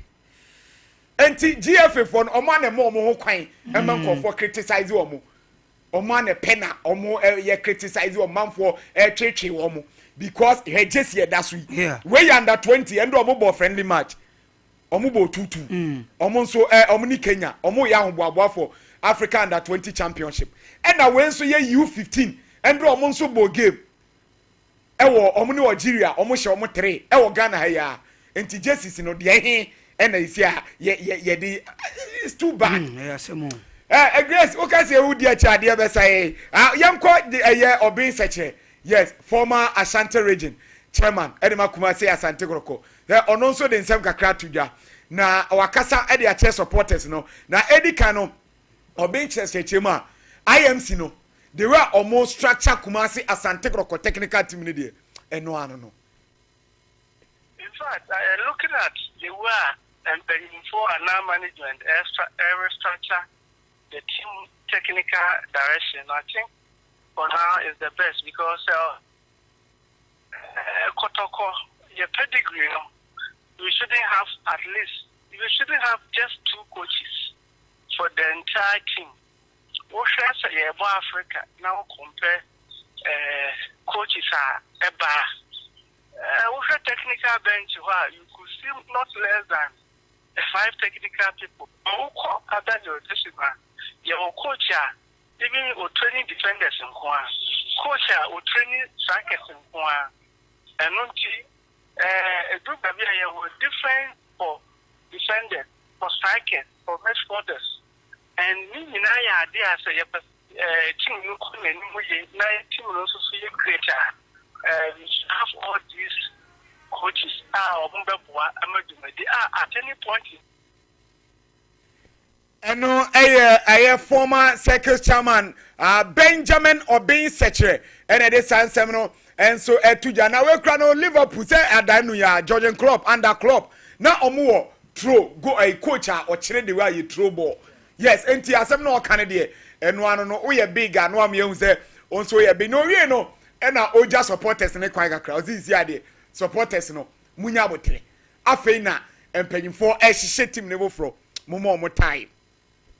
Because on work from my farm, and you know, good 2 players, I want to Munina, and just know before Munina, now we have blend almost together. And the pass answer, especially position wise, in the try setting position, the certain players are use partner and former coach, they were mobile. Normal, everything I also. If you make a say a supporter, you say, your decision now, but no, you coach and also the band. Baby, a bit my natural and not a bit my form. By looking at the new players, no better try to be a personal, you're not a bit one up. And I said, cause radio, no so many, I know so big by my form. Whichever way we take it, was here now, but Entino Sunday, Oko Kumasi Babara Sports Stadium, Benjamin Obin Sechere, former circus chairman, area Tuja say, Okwanwe Nyabutre, and Yafina Okotia Makwe de Debia, Nyabutre, and Noma Bay, Liverpool for 30 years, no Munji League, and Oma Babe Jama, Echneya, almost say GBM Cradi account, and Abutre and Esa supporters, Monso Munya. Now, Mommy, U15 girls, no semi-finals, no. Now, you heard they were parents, you know, and so it's if I tell you, a trophy with me and you Kakrumia, yeah, my name Kobe Bia, and you know, Omo Mommy now, Omo Mommy, U15 girls semi-finals, you know. Now, you heard they were, and also at parents, you know, say, and at Uganda. Any Morocco, and a Ebesia or Mana from Ghana, Yansu Ebesia, South Africa, a top game, and a Ebon boys and so Nyameboa, and they are almost so Asian now. Afin so a Dutch finance no, and so Etimiaba, so into boys and so no say any Senegal, any Uganda, and a Bebo semi finals, na Ghana, Yanso, any Tanzania, and so Etimi Abo, a semi finals no, and so Ewo University Sports Stadium, and no Ewo Legon. And kind pupuni man tem na fen so bibia etimi aye kama and so e wonim ti no cinco ebreno ti no me de aka na chef regime na edachina na ene ye sign so e live e wa dakoja ache ye free a ye piem okotoko training ground 3 pm se ukohwe a na obehu de we ko na aba wanya bia ka kire tie fo enti ya no watie ha ya ukotiatie baabi ono ma hobi ti ade ana coach ogum ode person pafo ya asem ne say de bia kotokwa away matches home matches training ground so mpane e wo ho enti de bia no boy abaso wo sade no okay yes na me busa say prince say sisi ano on say Ghana football association no emra wo ho say untimi register more than foreign based players 5 and now register 5 now on the match day ubetimi ama 3 pe and now betena bench and now bobo samla no omon sesa na say because say you person a ball cup Champions League ne go to the highest level say Ali timi kofa Anthony Modesti from Dortmund eba Egypt so mebo Ali dia na kotoko ubezi won local players has ubezi won local players ne kwa dia enu kra ne say Champions League no ebe che eti GFA for omon ko congress a clubs no kotoko ne as ne ntiase no omon pushi say ade no omon ye na moye at least omon nya ne 10 say season kotoko 10 foreign based players na the local na won kotoko ye big for Liverpool lineup only one English player Arnold and they starting with Liverpool omon ma kan nyina ye foreign based players okay with this issue no me maka ho asem pen and I'm never a fan of such issues and as such things sir yeah the cup be to so say be a local player say na say wo team foreign player say na say wo team no set things no SAC in countries be to say senka ka Morocco o ka South Africa o ka Egypt omonas omo bi o manoka so omo yes sir you would have to agree with them. Why am I saying that? Very good question. Yeah, for South Africa CCA, go to the national team of South Africa. Measure the kind of players about on national teams. The Orlando Pirates, the Mamelodi Sundowns, or more local clubs no, and or more picky or mudi or mobile. So come a bit to say Morocco, or more the bare 1, 2, 3 players be and the free outside. Most of their players no, local based players. Egypt. Most of their players no almost see a local based players but Morocco they don't have foreign based players also why they Morocco they currently don't have foreigners no most of them most of them yes most of them Morocco senior national team yes you have to check most of them are local based players really most of them currently Africa here no more play or trade let's be realistic. Yes. Morocco national team currently. No, foreigners. No, foreign. No, look, let me tell you something. Let me tell you something. Currently. Let me tell you something. Currently. Yes. No. Prince. Morocco. Yes. Dominated by foreigners. Foreign based most players. of them. Listen, most of them. Every national local boys na nkasa. And omodi omobo. No. And meba, I had this image here. And Mami fan send it. Yeah, Mami fan send it. So all I'm trying to say here is there are some countries there are some countries they've developed their leagues, local leagues so very well. Say local players there, but you have no grudge with them. But you say, yeah, country ni muno. It's saying. This is the question I want to ask you. Yeah, country ni muno it's saying. Say yeah, I just say afei dear. Yeah, abandon going for maybe a foreign based players. Morocco current national team. Players play or trade Morocco 4. Because current 4. Is it the foreigners in Goa? But me know yes. Because most of them now fina or we moving on. Yeah. And say one day. Yeah. Me know because looking at Omocamp, Menkans the African Cup on the boy, you get the players or yes, the quality and everything. They were all from the local size, Nanasa clubs. No, that is what the point I'm making here. And so far Ghana, the NTSA. Yeah, the NTSA. Because you see, now the bigger clubs in the country are here for. You talk of Kotoko, you talk of House of Folk. He said, "Bibiani Gold Stars, any nations, most of the Omo have account. Some matters going to me more mudin baby because this particular season, or Matiada, Dream says in Yama Mukoya players need an away. And it's offer ye big teams na or more has a CC na. A mood do a sign, I bet me a casse. Ya Kotokui. Ye about national team. A handful I bet me about Moody say, we more Kotoka Yanko for Mekaho. House of Folk a handful I bet Moody say, we more House of Folk for Mekaho. Bibiani Gold Stars na esi or dominate a league no lead me boa. Dodo asa na abet me abo mu di say yen kofa we mu fan free nation Bibiani Gold Stars and as nations and fan national team. You can't make a case for them. And here, dear, no, CSI and SI are restricting, and this issue, me have talked, I've spoken about it before. You try to see a baby, you be a quality nearby. You see, sometimes I not make a same way. A man for me can say, Obi one man who feel some way. Many any Philip ne wacky, I say, you must say, so Obi for free outside, no about the tomb. Na so Obi Toma, ye near my ear was saying, Obet me, I can say, oh, you know, who free one. And you're possible. You get a point I'm making here. And near my AN was saying, the moment someone comes from outside, oh, yeah, they are no better. And you have to go in and then try to, normalize yourself with whatever is going on here. But over now, why you say, oh, maybe I'm a banty change now, maybe a free baby nearby. Obey the odd one out. You get a point I'm making. Obey the odd one out. And today, in Nana Kwakwe say, all that we should be focusing on now. Say you bring players omunye very good omunye more we league ni mu no mo for that quality no and that kind of experience no and ni nyina no so panyi ye musi en say are the clubs capable the league ne kwa is it even ready the whole question no yeah because e see en so kotoko onya ho and e bia ma no kwan on for be 5 foreign players bia omunye very good and some fan be come more dada na ho a and very good for Kotoko. That's the bigger question. Say, can the clubs even be able to do that?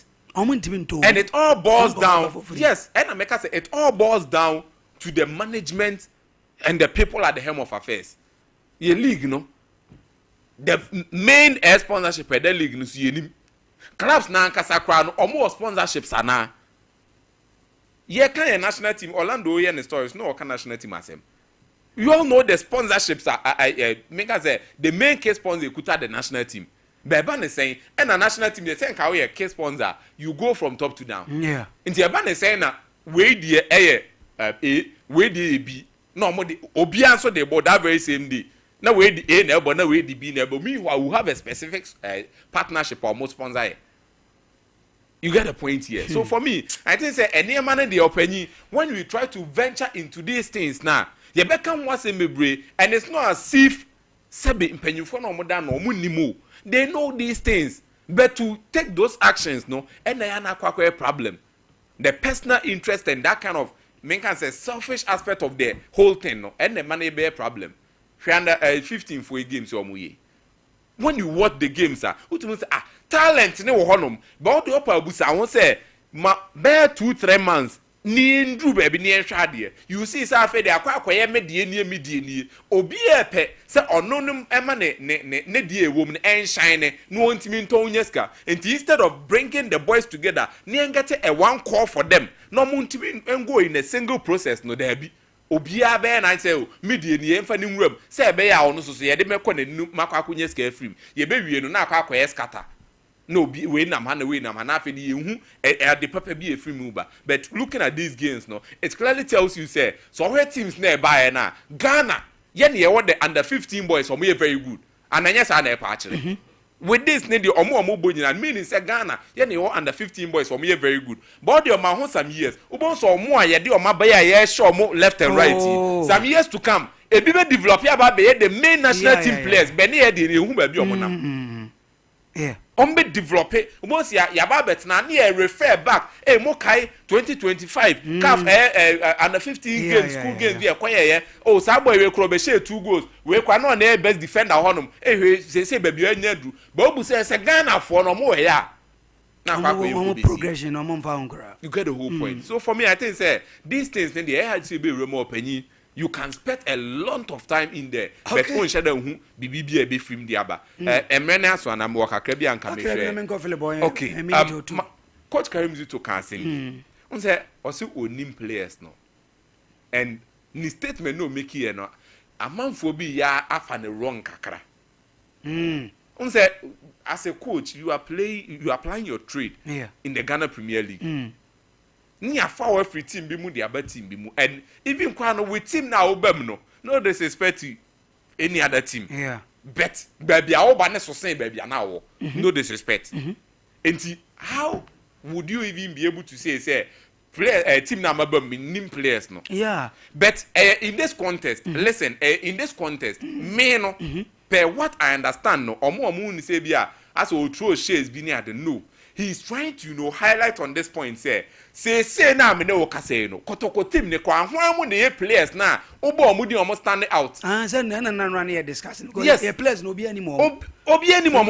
He's right. Enti omo has omo ti ase from that negative perspective say oka so onim omo na say no wrong. Onya wrong. It's true. Me nkan kwa chire ba bia ma me limited kakra bi fa 2021. Me kwa chire be bia abeka ma twim. 2021 ya. Se catch or say yemobo kotoko place na ekuto omo you be shocked.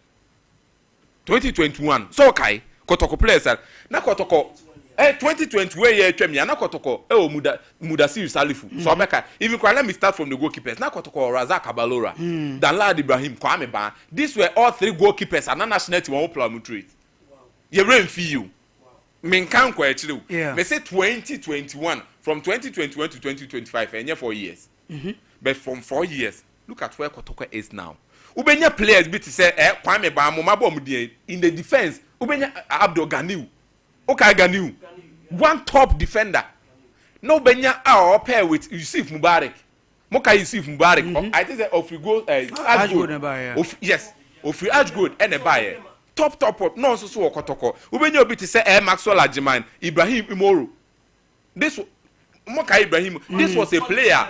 There are a lot of us are near choir bumper here, Unra, the blasters proper. Quality level. In the midfielder, Mudasir Salif Moore, Richard Lamte Moore Honum, Richard Bodwa Gadas Moore Honum, Fabio Gam. You see, but fast forward, here be see at Yababi. Me da sepa and to China Philip, into you see, Egypt's FNA is smart, Mrubi Chemuko. When him say Egypt in their history, worker goalkeepers are Nanka Yaka so more Bob Rapa Samuel Hadri. Yabaka say El Hadari, Esam El Hadari. Esam El Hadari, what he did so exceptional. Neso winning Nations Cup no back to back. But after him no, Egypt near goalkeeper biya. Na they said it's been a goalkeeper for the national team. So do you know what they did? The omuye ne say omu hwe omu league no mu. No one say omu various clubs ni na no goalkeepers no omu da no. Omu ye top no, foreign based goalkeepers. Into almost set say agenda be say so we a foreign based goalkeeper be into mean that any club in Egypt and na ma Jojo AFL Masri assign ba Ghana into sound obo hwan oya bo man Egypt no because Jojo that time was a top goalkeeper and Jojo was number 1 for Al Masri Egypt into Akasa assembly no Jojo went to trials with Tottenham Hotspur in England. Na when I saw for papa na or say ba Ghana. Yeah. Until say who can say Egyptian FN7 producer. So when you're smart enough, now one stop it those foreign that is a invasion now. And can Egypt in Combania national team go. And it's because no local base yes. Yeah, there's some way or by local players you yes. Into no say as I speak. So omo tnasia no moon say probably I said number 9 for na shorty. Number 9 for no more Musha goes to Egypt in foreigners they will bring a new system and a very strict say the foreigners that is getting into Egypt. That is them. They look into the future and they look at how to project the national team by the ano so yemu scanner your players in great saying players no the players in the Ghana Premier League how much are they paid? Scanner homogeneous is saying remuneration no won't even compare Ghana remuneration system to the leagues in even a friend saying Zambia are paying better than us. Kenya are now paying better than Ghana. And so we'll play an obobo and so new for Kenya Beko. But those were the times Ghana player better say o make a mover say Europe on quo. And then but now very easy. Let me tell you. Let a Tanzanian club come to Ghana. But we sweep most of the top players in Ghana, and the players that who so we are top currently crying the Ghana Premier League. Tanzanian clubs can come and sweep them. They can come and sweep them. And when I make up Osunye Yakuba or Tabora Sambo club, your friend Ihefu. Club your friend Ihefu. Ihefu a small club in Tanzania. Sunya Yakubu Ekoboy, and Yakuba, per my research, we're moving called Atasola in that is Botswana. And then Oko Atasola in Botswana. And they are paying him better. Sunya Yakuba at a point in time, a contract rebel. He became a rebellion at one of the best clubs in Ghana, Asante Kotoko. But no Obo Botswana, Obo Atasola. Inti that is the direction with which I go. Inti kasi mingle na some no ka say ye Premier League no ebe ka krebetumi afa one day yansa ntwensa yansa. Sa sika na ye discover by I think at a point in time ye discover by say $1 million for that is marketing and again publication with regards to the Ghana Premier League and League Ankasa in Ghana. Now let me tell you how the English dominated the other leagues in Europe. At a point in time, me football, me the 1996, me somewhat 96 going, you know, me near fear me ball. But guess what? Those times, no born na no, the Bundesliga in Germany. And say the Italian Serie A, Bundesliga no crown, by virtue of Samuel Sekufo. Into the area Bundesliga, Tony Yeboah into the area Bundesliga, JJ Okocha into the area Bundesliga. But then they walk up best players where we are singing now. They were in Italy. The Italian Serie A had the best players in Italy. They had the best of players. Into Italian Serie A, no yaka League of Stars the Italian Serie A. Into the league in a well marketed. By England, for you see system be say something exceptional. But little by little, getting those young hand-picky players into our league. And at a point in time, England, what did we see? We saw Pep Guardiola. We saw Jose Mourinho.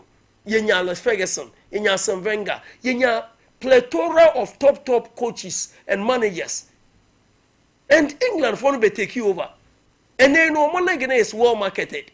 And in terms of everything, no, so who kasika yediasha league no more. As a league sika wumpa. It is the Premier League in England. Team Crow qualified from the Championship. Ever Premier League no. Sika no general crown most of the leagues in Europe. So how then do you compete? By here the no swear. Why not the title sponsor? And so what can I say? You bet me a year na ya getting back on top. Getting back on top the be same. Ebe kakra players in bedroom mu ni kwan some wo kwan a most of these players nko mutu kwan ache and now be say Ghanaian players say wo pese wo tena Ghana bobo a very few no mbeka cho say yes minyanka metena be 2 years pa bobo very few just omo fi say na akwantu kran they are done they are okay in life.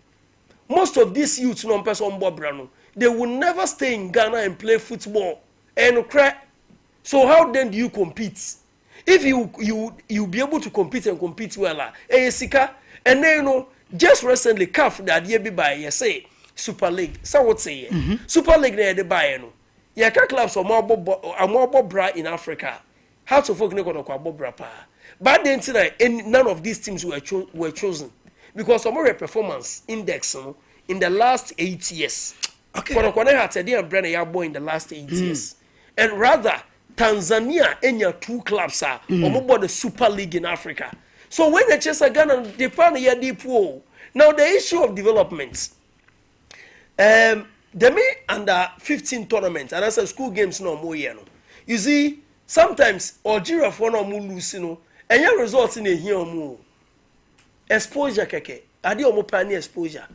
Now let me tell you some it's not hard show. And the 17 World Cup, any and the 20 World Cups, I are going players or more best players or more bra or football. Players or more bra won the 20 World Cups and the 50 and the 17 World Cups or more bra. Very few. Lionel Messi, Mikel Obi at a point in time was the second best player at the under 20 World Cup in 2005 to Lionel Messi. But then no, under 20 for a World Cup, for instance, we are going to Lionel Messi. Why mun abobra? Now for the 17 World Cup, Yena runs for the same semi-finals of the under 17 World Cup. Korea no. That year, the best player of the 17 World Cup was Toni Kroos. It was Toni Kroos from Germany who was the best player of the under 17 World Cup. And Macaulay Crescentos was the top scorer of the under 17 World Cup in Korea in 2007. Sadiq Adams Any Ransford or say, ye tauti almost say the best attacking combo I benya in future. What how did their futures go? Omo future they could see saying. And sometimes it's not about your early bloomer, na your late bloomer. Your players go omo mpientem, omo mpientem no from early bloomer. So early bloomers ebine Lionel Messi, ebine Sergio Aguero. Omo ye early bloomers, omo pientem Ronaldinho Gaucho 97 no so free airborne and the 17 World Cup Egypt no. The best player was Ronaldinho. Okay. Ronaldinho pientem, but because he's from Brazil, no mo coach in ye until he got to the top. But yeah no, look at Audu Isaka. Ghana winning players you produce. Bashiru Gambo. You produce top players. Philip Yantua, good morning, bro. I hope you are doing well. Kwabena and Kumza, keep flying. I'm watching you live from Perfect Dance Fashion Home in Tankofo, if I'm right. In Tankofo. Area Takrade. Johnson, aka Taylor Papa, also hell. Now, Chiapa, also Bojuma. And in Kumza, that's it. Young farmer course on the Kakra 0551931931, 0551931931, 0548.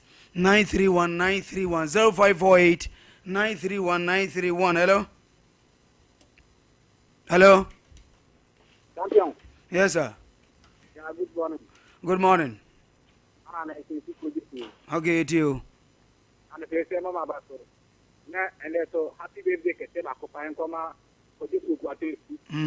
Ko so pota ba ko nkoma no. Okay. Na and the so what going to go there the exhibition e mama baso.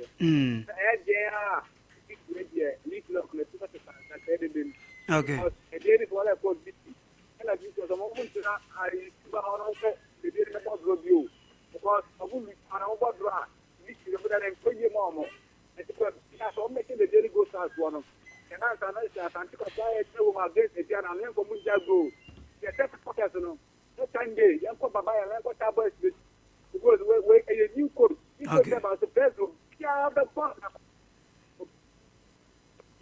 Okay.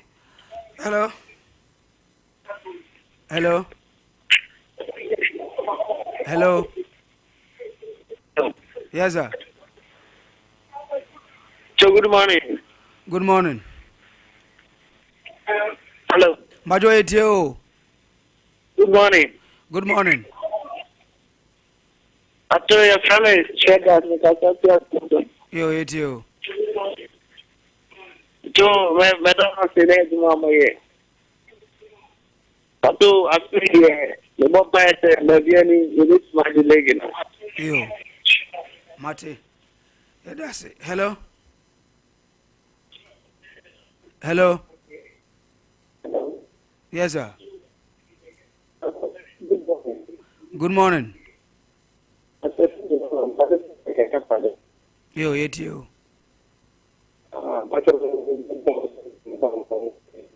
Majo, unyina ye kakra mame online no. Breaking go jina ye kakra mame a. Fe yenti yo.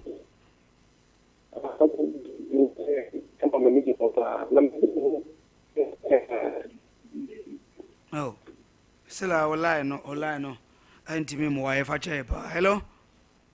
Hello, good morning. Good morning. Hello. Good morning.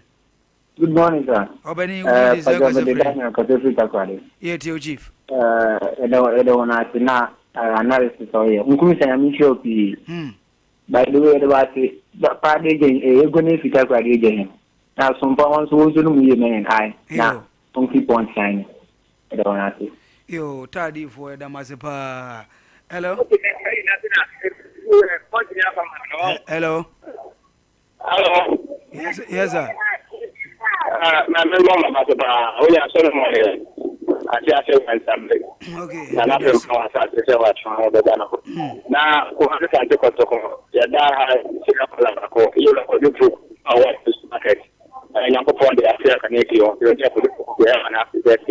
Motivation, I know I sent it for the commercial and again, I don't know. The man package, I'm a young let's say what and different because of what is me. I thank you much for this again. When I take in the Chilean communication, yes, I'm going to be as much as I did so. I compare the Grandma, okay, yeah, I want to have a zone at the country from the man.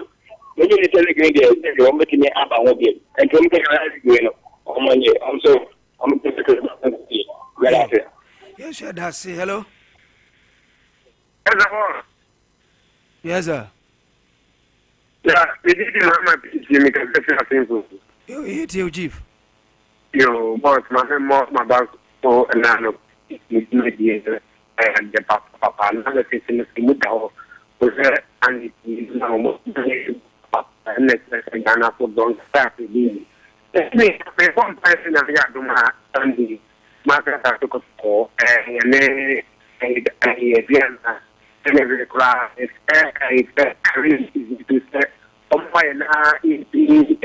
some kind of face in our institution, this is a Kotokodia. The Macana supported Lenia. Namibia, about the last time, because they do the some program of Ghana football in development. The whole Ghana football in this transaction. Here was GFA president for my I let them be out or one man say, or more in president, and then you come to play a chair, Ghana. Ghana football, you call Arsenal. Cat, what you did, and just to the foreign, I think, come on, Ghana football.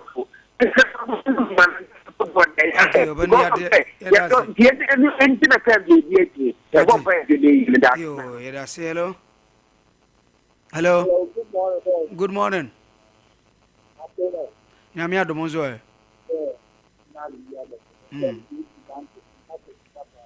Okay, it's your chief. Your good see it you. I'm taking under 15 tournament in Algeria. 15 yeah, born Ghana. Under 15. Under 15. Yeah, born Ghana.